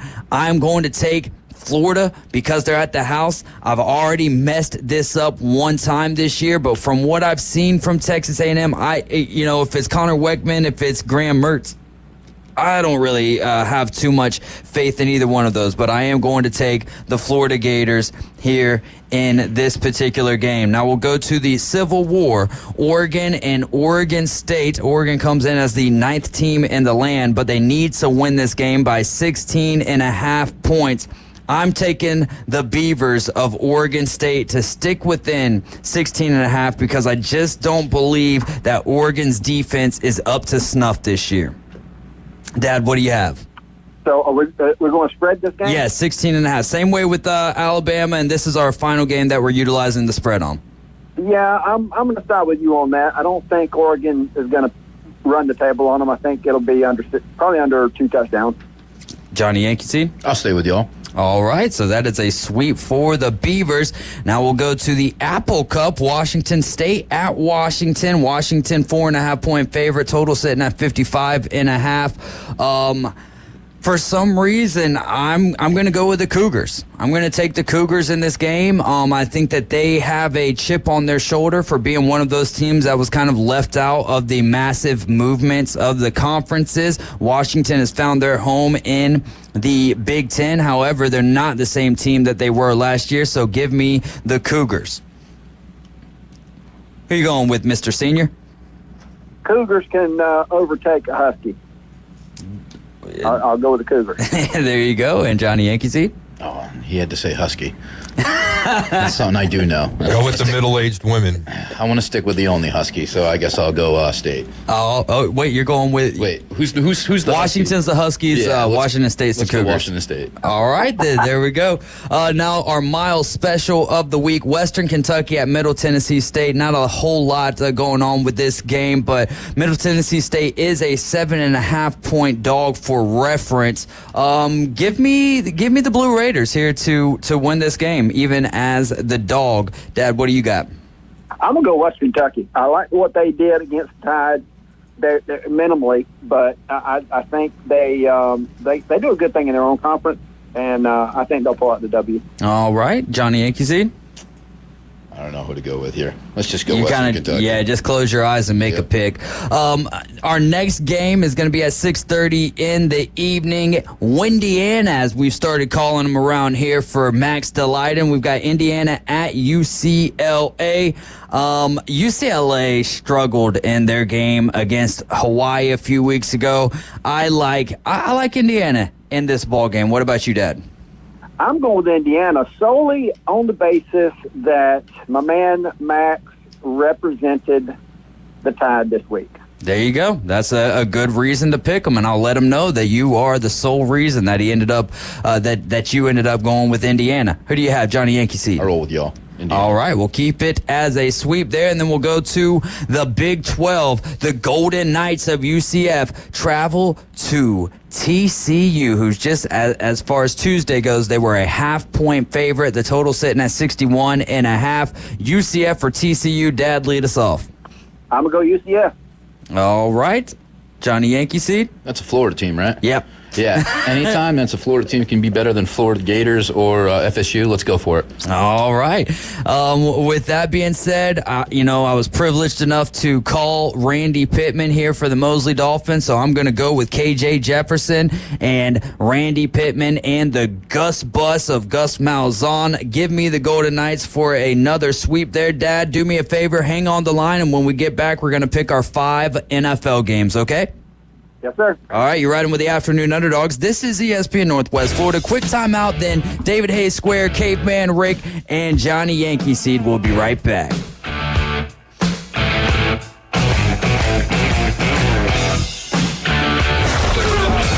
ESPN Northwest Florida is your touchdown headquarters for the Mosley Dolphins and the Auburn Tigers. Touchdown, Auburn! Plus, premier college and NFL games. Touchdown! Incredible! Your source for the most live football on the Gulf Coast in a rich audio experience. ESPN Northwest Florida. This is Joanna with your latest forecast on ESPN Northwest Florida this Friday. For tonight, a likelihood of thunderstorms and partly cloudy skies and a low of 77 with a light breeze coming out of the southeast at 6 miles per hour. Tomorrow morning, mostly sunshine with temps around 83. In the afternoon and evening, mostly sunny and a temperature near 85. Moving into Sunday, about the same with a high of 83 and raining lightly. This forecast is brought to you by Ellis Agency Insurance. Thank you for listening to ESPN Northwest Florida. Rely on it. Hey folks, Chris Kramer with Bill Kramer GM. And the best place to listen to the Inside Drive with Ryan Mulvey is inside a brand new vehicle from Bill Kramer GM. And I want you to know we've got 10 times the amount of inventory on the ground as we did this time last year, and darn near all of them are discounted. So shop us online at BillKramerGM.com or visit us the corner of Frankfurt and 23rd. We'll make it easy and take great care of you. Y'all listen up. Let me tell you something about group meals from Rudy's Barbecue. It's got all you need for all the folks you gotta feed, smoked meat, sides, and more. There's everything down to the tablecloth, just like the one that you see at the store. At a bridal shower, it's better than flowers. And a long distance meeting, it'll pass the hours. It'll feed all the cousins at a family function. It's better than potluck at a church luncheon. Next time you need to feed 10 or more, call and order a Rudy's group meal. Next in line. God, guns, and wrestling. It's the Afternoon Underdogs on ESPN Northwest Florida.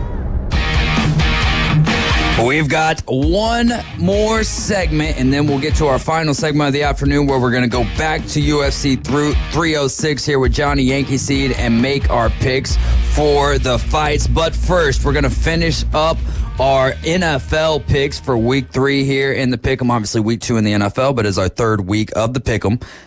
Dad, Boston Tim said to tell his twin hello. So Boston Tim says, hey. Man, tell him I said hey back. Absolutely. Hopefully he heard you say that. And we just had that great exchange here on the air. Don't forget, Atlanta Braves start tonight at 6:20. Dad, real quick question for you. Do the Braves finish up? Do they make the playoffs? Man, I'm hoping somebody will kick them in the seat of the pants and get the bats working like they have intermittently. I don't want in Atlanta to happen what happened in L.A. when they look pathetic on the field. I hope they play hard and pull out at least a win of the series. And I think, as far as your question, I think this series is really going to be the one that ignites them and pushes them to get the wild card.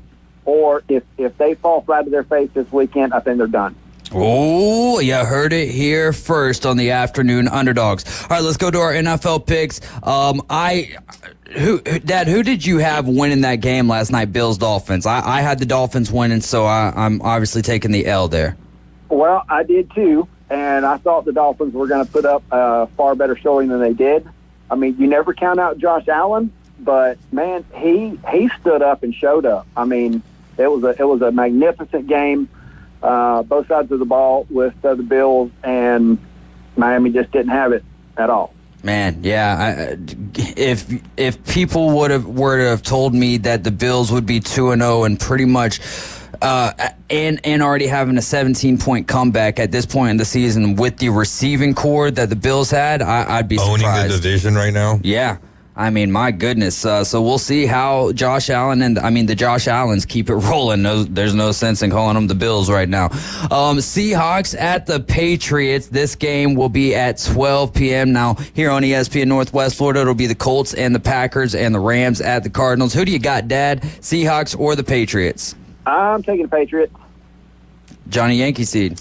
Yeah, this is going to be a tight game, I think. I'm kind of stunned that the Patriots won week 1, obviously. I thought it was a scary matchup.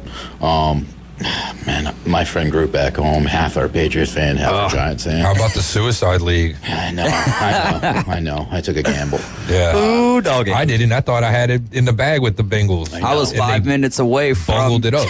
from taking the Bengals instead of the talked Saints. out of the Saints. Yeah. And so regret, but it's okay. There's always next year. Exactly. I think I hate saying this because I absolutely hate them, but I'm going to go Patriots. Oh, man. I'm taking the Patriots as well here. A lot of people, when you're talking about who's going to be bottom of the barrel in the NFL, had the Patriots as bottom of the barrel. I was like, man, they've got a new coach over there in Coach Mayo who knows the Patriot way but is kind of creating his own Patriot way. And I really like what Jacoby Brissett brings in a veteran quarterback, and they play smash mouth football. So I'm going to stick with the Patriots as well. Kyle Alberton's got the Sea Chickens. All right, let's go to the Rams at the Cardinals. This should be a fun game. I mean, Kyler Murray looked pretty good in his first game this year. Matt Stafford and the Rams, obviously. They got a lot of injuries right now. No, they do. Yeah. Wide receiver, offensive line. Puka's going to be out for a Boom while. on the offensive line. Yeah. So Rams, Cardinals, I'm going to take the Cardinals at the house here. Johnny Yankee seed. I still don't think it's enough. I'm going to go Rams. All right. And Dad? I actually got the Rams as well. I think they there was chances for them to pull out that game Sunday night against the Lions. But I'll pull the Rams. I would say give me the head coach in that matchup. Give me Sean McVay. That's why I picked the Rams. Yeah, that's a great point right there, too, as well, Caveman Rick. Bears, Cardinals coach, former Eagles coordinator, right? Yeah. Bears at the Texans, Sunday Night Football. Caleb Williams, C.J. Stroud. This could be a good game. I think that the Texans are going to take this one handedly, and I'll just kind of leave it at that. I've got the Texans winning big in this game. What about you, Dad? I'm right there with you. Roll Tide for the coach. Yeah, D'Amico Ryans, no doubt about that. Sir. It's been a lot of fun watching him and his journey. What do you got, Johnny Yankee seed? I got Stroud in my fantasy team, so I am clearly going for the Texans and put up some points, baby, because Tyreek Hill did nothing. There you go. Monday Night Football, a little bird matchup here. Falcons at the Eagles. Dad, why don't you lead us off here with your thoughts? Jalen Hurts. Eagles going to take it. All right, there you go. As Caveman Riggs got the Brian Dawkins jersey on. So I've also got the Eagles here. I think that they cover 7 points. I think that they have a statement win Monday evening. Johnny Yankee seed, final pick of the day. I absolutely hate them, but I'm not stupid. All right, there you go. He says he's not stupid. The troll job stopped right there. Dad, is there anything that you'd like to leave us with before we get off of here and make some more UFC picks? Yeah, as much as I hate the original Washington Redskins over the years, just for no apparent reason, just can't stand them. And although they turned into the Commanders, I'm going to pick them just because I want to jab Yankee seed Giants. There we go. So we just go ahead. First class trolling. Listen, they are not the Commanders. They are the commies because of that red color that they rock. That's one. But if Daniel Jones has proven anything in his career, it's that he can beat them and only them. Them and only them. Dad, thanks so much for joining us this afternoon and being our guest picker for the week. Hey, man, appreciate it. Y'all have a good rest of your Friday. Yes, sir. Love you, man. And next week, our guest picker is going to be Michigan State Bruce. So that should be a lot of fun as well. We do have a guest coming up in the next segment, and he's going to be over there. You guys have a big tournament for softball, right, this week? We do. Frank Brown or both parks? I think it's both parks. All right. So with that being said, coming up in the next segment, if you're a softball player and you need to get your glove relaced, we've got the guys from Glove Refresh in the building with us. So we're going to be talking with them next. So let's dive back into UFC 306. All right. Let's start. Let's just pick the main card here. Caveman Rick, get in on this as well. I guess I'll write the picks on the back of my dad's pick'em sheet here. Let's start it off with. Well, I gotta reload my fight center here. So, what's the first fight? Ronaldo Rodriguez versus Ode Osborne. All right, let's go there. We're going to give us a quick preview, and then you make the first pick. I don't know much about Ronaldo. He's kind of new. I know Ode is a striker. Pretty exciting to watch. Even when he loses, it's pretty exciting. This is a tough fight. I feel like it's 50-50, but I feel like because of Mexican night, there you go. I'm going to go with the Mexican, Ronaldo Rodriguez. All right, I'm just going to write down RR. Who you got, Caveman? All right, interesting fight, man. You got R squared versus O squared in this fight. Yeah. But what's my name? Caveman Rick. What's it start with? C. Well, my real name. Rick. So I'm going with Ronaldo Rodriguez. Also Ronaldo, good name, like the soccer player, Cristiano Ronaldo. So I'm going that route. Yeah, so I like that pick, and I think I'm gonna go with Johnny Yankee Seed and Caveman Rick here, and He's also keep the it favorite. rolling.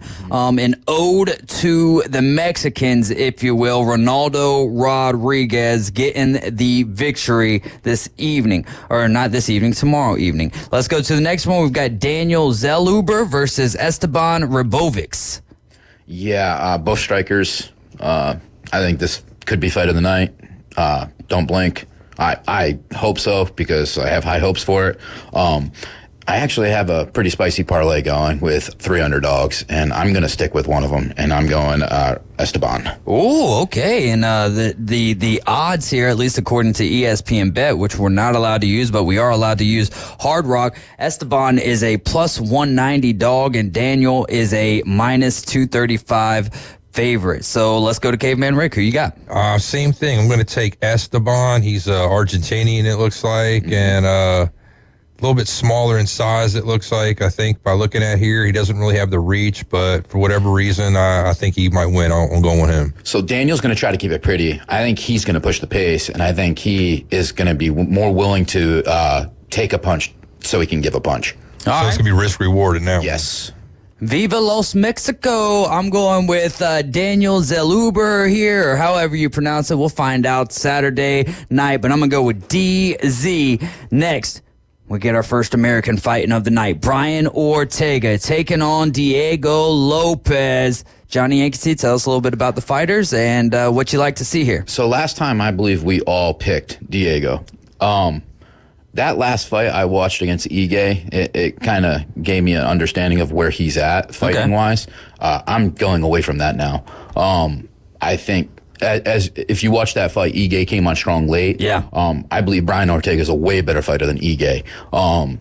So I feel like the longer that fight goes, the more it goes for Brian. So Brian Ortega. There you go. America. Man, this is kind of tough. Yeah, like he's saying, America right there. But I don't know, Diego Lopez, or the artist formerly known as Diego Lopes, according to the Afternoon Underdogs a few weeks ago or a few months ago. But, man, it's just tough. Dang, hasn't been that long. Yeah, well, I mean, these guys fight on average like once every 3 months, right? Or something. I know. So, like, that's why I was kind of thinking once I said that. I was like, it's been longer than a few weeks. Ortega plus 160, Lopez minus 190. Yeah, the artist formerly known as Lopes. I want to take him, Diego Lopez. All right, I'm going to go with the American here. I'm going to take Brian Ortega, and I've only picked differently than Johnny Yankee Seed here in one bout, so we'll see how that plays out. And normally these plus 160, minus 190, like those you just never know what in the world you're going to get out of that. Now we'll go to a women's flyweight title fight here. Alexa Grasso is a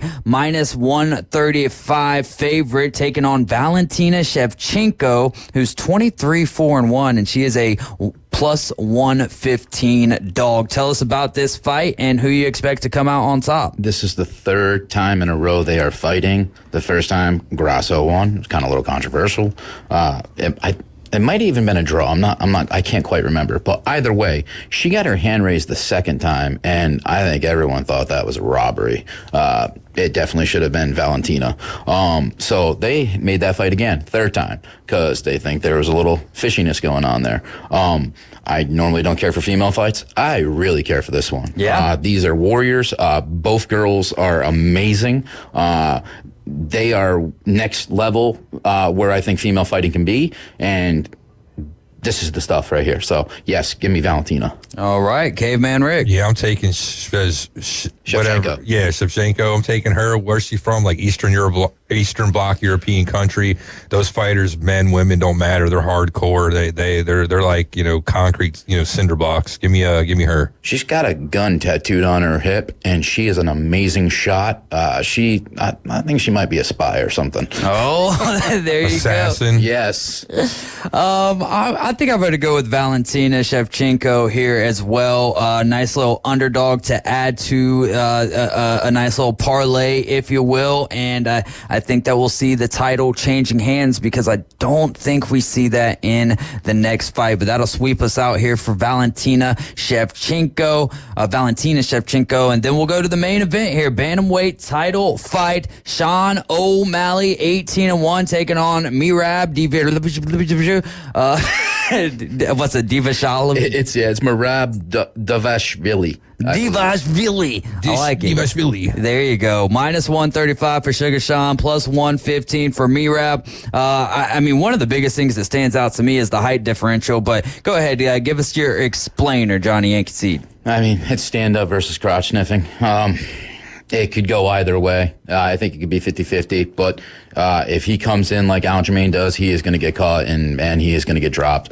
But Merab's a fun guy because it's kind of like Bilal just fought, but a little more energy. I mean, he carried Henry Cejudo across the octagon and plopped him down in front of his corner, just talking his game, If a man can do that to you and that man's a gold medalist at that, that's crazy. So I hate to say it, but let's go Sugar one more time, and I think after that I'm going the other way. There you go. Yes, I think Diva Shelley loses fight. So yeah, give me Sugar Sean. Oh, man. I just really enjoy watching Sugar Sean. I think that the height advantage is going to play a pretty big role here. And normally when someone is 5 inches taller than someone, the reach is an advantage as well. And in this case, it is a 4-inch reach differential. I think where Merab could take control of this fight is by bringing Sugar Sean to the ground and not allowing him to get up. But, I kind of want to hear in the back of my head, Snoop Dogg, O'Malley! So I'm going to take Sugar Sean here in this bout. Looking forward to it. Looking forward to maybe the what in the world we're going to get out of the Sphere, the new Las Vegas venue, if you will. What are some other things that we should keep our eyes on maybe in the future of UFC and some upcoming UFC events? We have a couple minutes to kill here in our UFC segment. I've been pretty busy lately, so I haven't really been keeping up. I know that this card could be hit or miss here on talent, but I think it should show out. It'll be decent. I'm looking forward to whatever's different about it because I feel like over the last month or two, UFC has had an oversaturation issue. The cards kind of haven't been holding up a little bit, but maybe this gets them back on the right road. And obviously, anything to do with Poton, let's go. Yeah, I was going to ask, so real quick, who do you think gets the bonus? I think Fight of the Night could be the one I was talking about with Esteban. That they're going to engage. It's going to be a great fight. So, how long has it been since one of the women got that? It doesn't happen too often. I was going to say this might have the potential. This fight, it could be a fight of the night. So yes. Potentially, yeah. But there's a few that could be fight of the night. He might do something where he gives a few knockout bonuses, a few finish bonuses. Who knows? He's so up in the air. I know they were begging him for $306K. That's not happening. He's pretty pissed off about that last card. I think you don't see that for a while. Well, you got put in a spot right there on live TV. It's kind of. They did it to him again, and he did not fold. Yeah, he's probably got a directive too, and was probably like, the next person that does that on live TV or whatever pay-per-view, we're gonna have a problem. Yeah, it's gonna be fun, man. I am looking forward to what could be different there with the Sphere as compared to the other things that we see on pay-per-view. But man, if I were to have to, for me, I think it would have to be Sean O'Malley and Merab there for fight of the night, if you will. But I wouldn't be surprised if it was Alexa and Valentina there because, like you mentioned, I mean, it's a title fight, yes, but they've been to war, and this is going to be their third battle against each other. So I like those odds. I think any of those top four fights could get bonus. Yeah. It's The first fight on the card is meh. It's still going to be a decent fight, but I think the last 4 fights, any of them could go anyway. Does Cheweewees win? He's the heaviest favorite on betting. I know that. I don't know too much about the other guy. I know he's kind of like a journeyman. Raul Rosas frustrates me a little bit. He frustrates me a little bit because I've seen him get absolutely owned when he can't wrestle, and I think he's too young. I think he needs to learn some more tricks in his bag, and if that guy has wrestling defense, he might be in trouble. Or a tank. All right, there you go. You're listening to ESPN Northwest Florida, our final segment of the week. When we get back, and we're going to tell you what your softball players can look forward to over there at the ballparks with Glove Refresh. We'll be right back. 104.3 ESPN Northwest Florida is your official radio home for Auburn Tiger football. The tailgating, the crowds, the noise. All the excitement of Auburn football is back, and you can hear every game right here. Saturday night, it's the Auburn Tigers at home versus the New Mexico Lobos. Coverage starts at 5:30 and kickoff from the Jordan Hare Stadium at 6:30. ESPN Northwest Florida.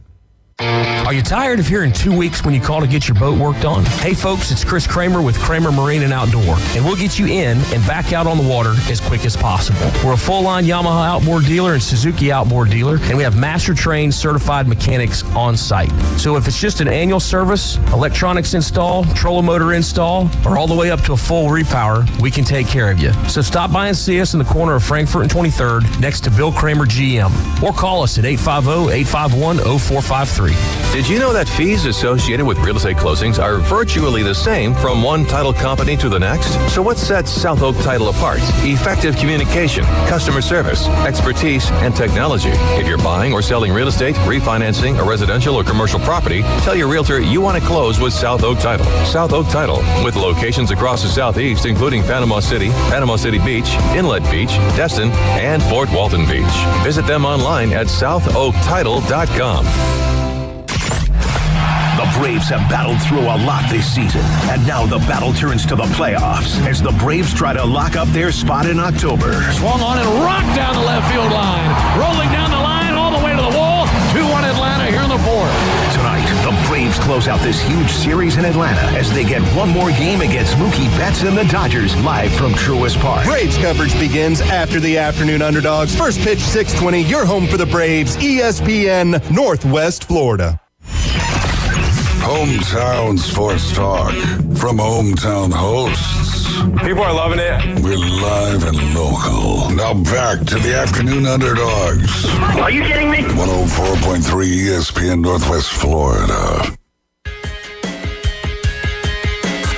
All right, our final segment of the afternoon here. You guys are listening to ESPN Northwest Florida, riding along with the Afternoon Underdogs. I'm David Hayes, along with Johnny Yankee Seed. We've got Caveman Rick, and we also have Noah and Rich in the building with us, and they are here to help you guys get your gloves fixed, man. I know that, well, not only fix them, but also make them things look flashy and fly with Glove Refresh, which you guys are based out of Tallahassee. We'll get that mic turned on for you. And that was Rich there. So out of Tallahassee, let me ask you this. What made you want to get into recuperating gloves?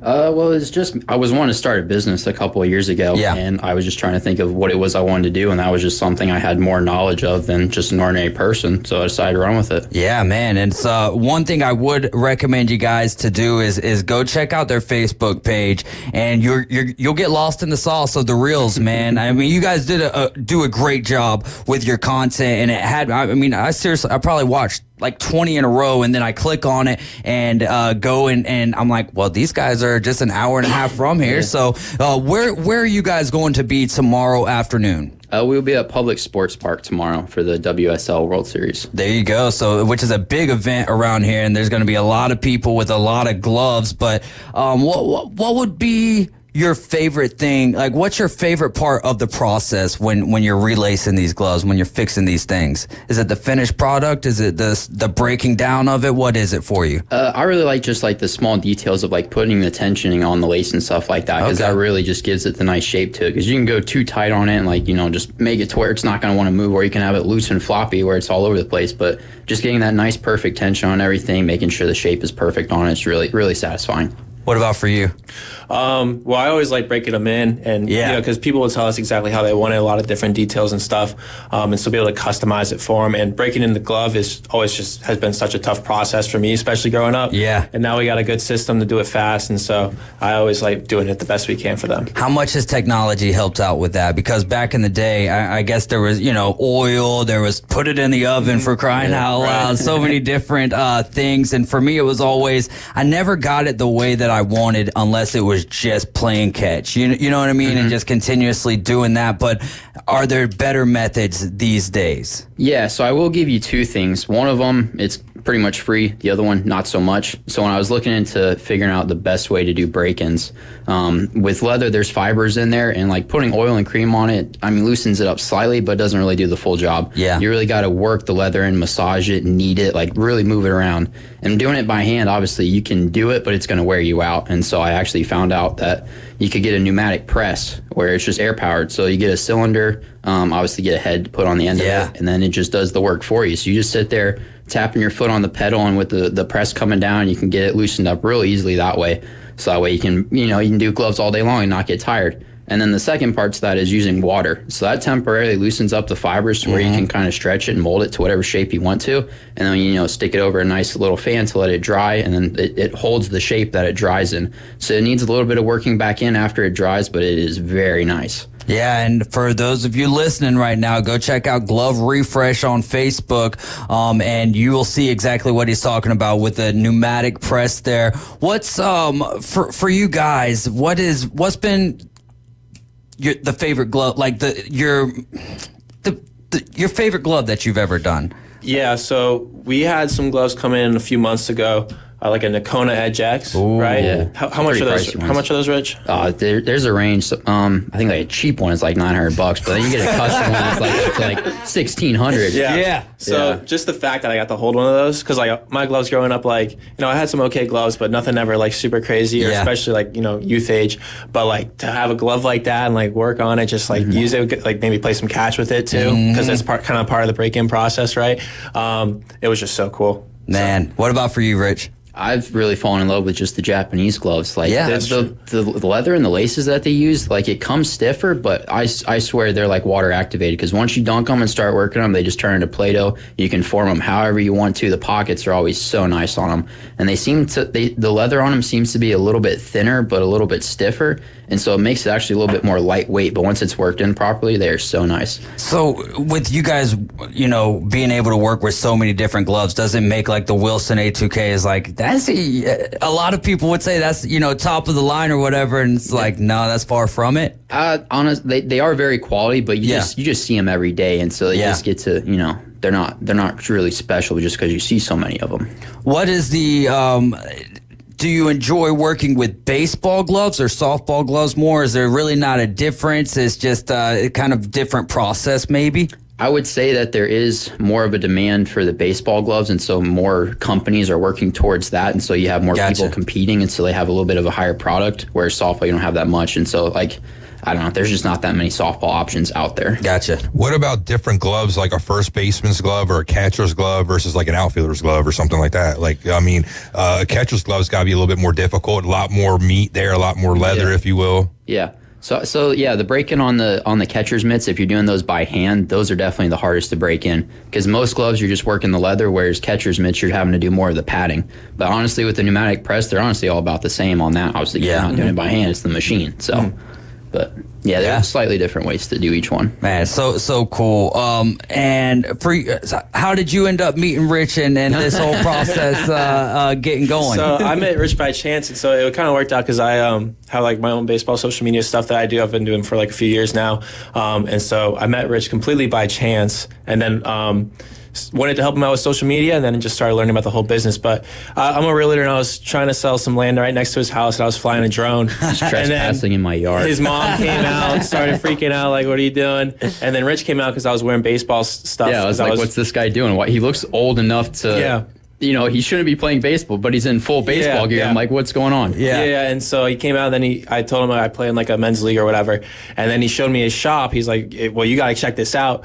And then right from there, like I started just coming over all the time, and then started working with him, and it's been great ever since. So man, that is really cool. And so you had like this basically just started out of your garage, out of your house? So it's still in the 2-car garage now. Oh, really? We're pretty much maxing it out. Like I've been looking for spaces, but we haven't really found one that makes sense yet.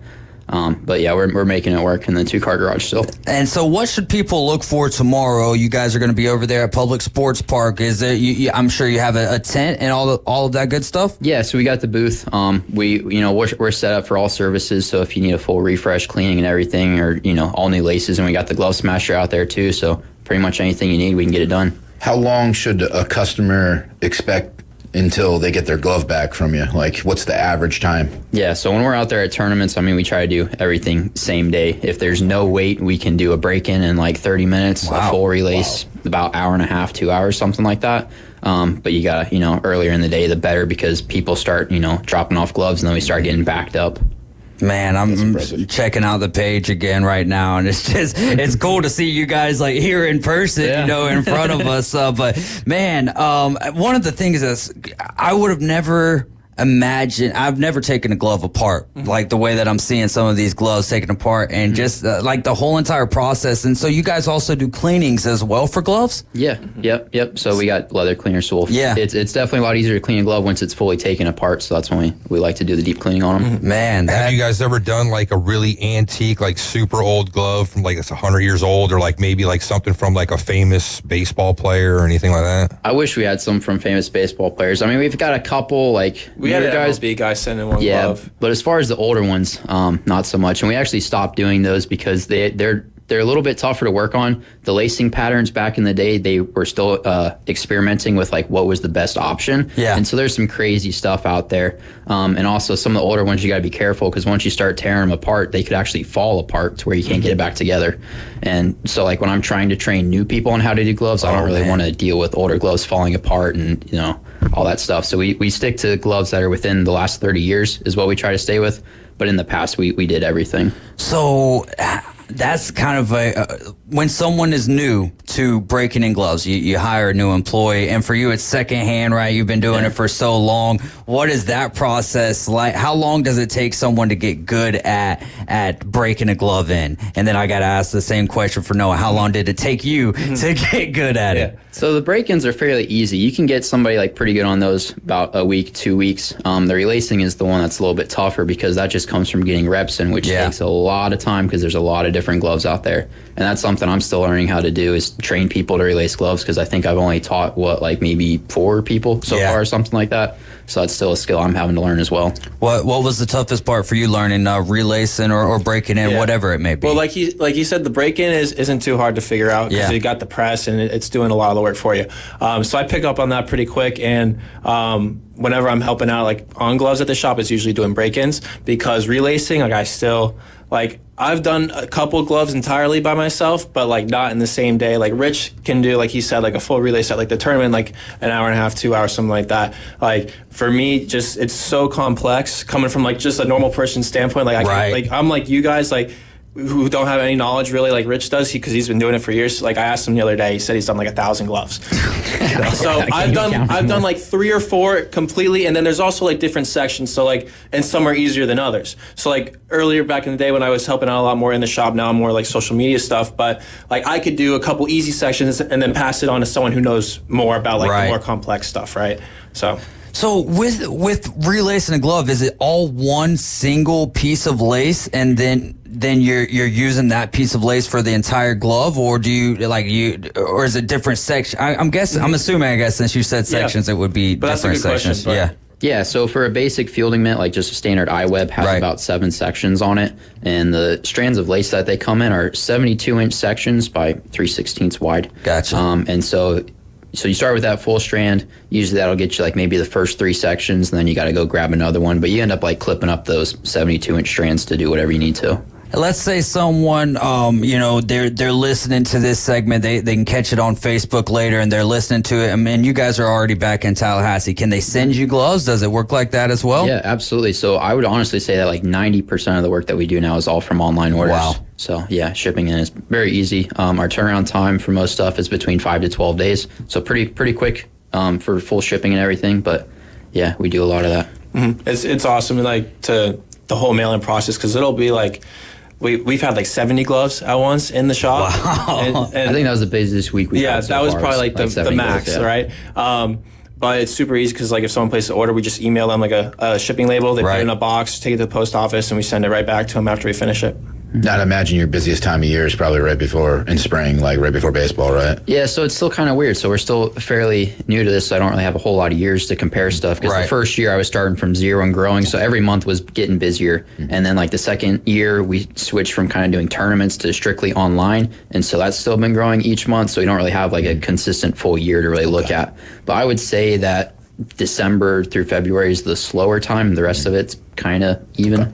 Man, this has been a lot of fun. So Glove Refresh, ladies and gentlemen, if you're listening, and they are going to be at Public Sports Park tomorrow all day long, or how long can they expect you guys to be there? Yeah, we'll be out there all day. Will you be there all weekend? Saturday and Sunday. Saturday and Sunday then. So that's for the WSL tournament that's going on here in Panama City. Hopefully, Johnny Yankee is going to have those fields out there, Frank Brown, ready to go. But go check out Glove Refresh here with Noah and Rich. Man, you guys, this has been a lot of fun. We've only got a minute left. So baseball, do you guys, who's your pro teams?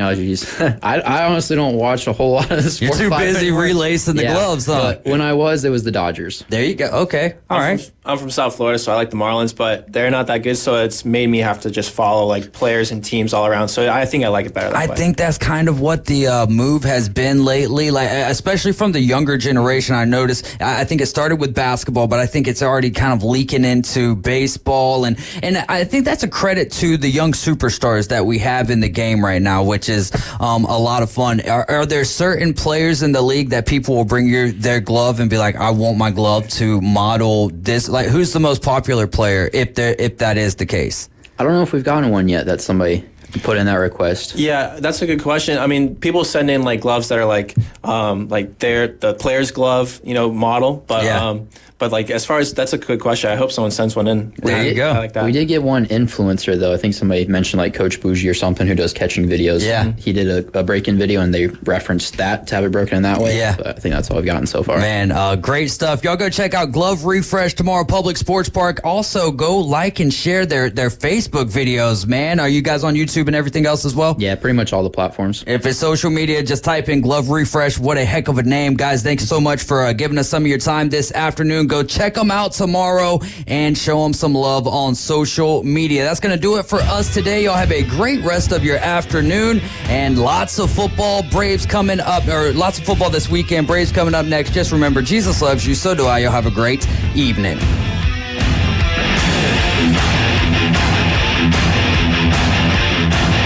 ESPN Northwest Florida. We're taking the inside drive. Okay, front nine's over, so now I'm going to play better. Or, I hope I keep playing better on the back nine. It's this preconceived thing.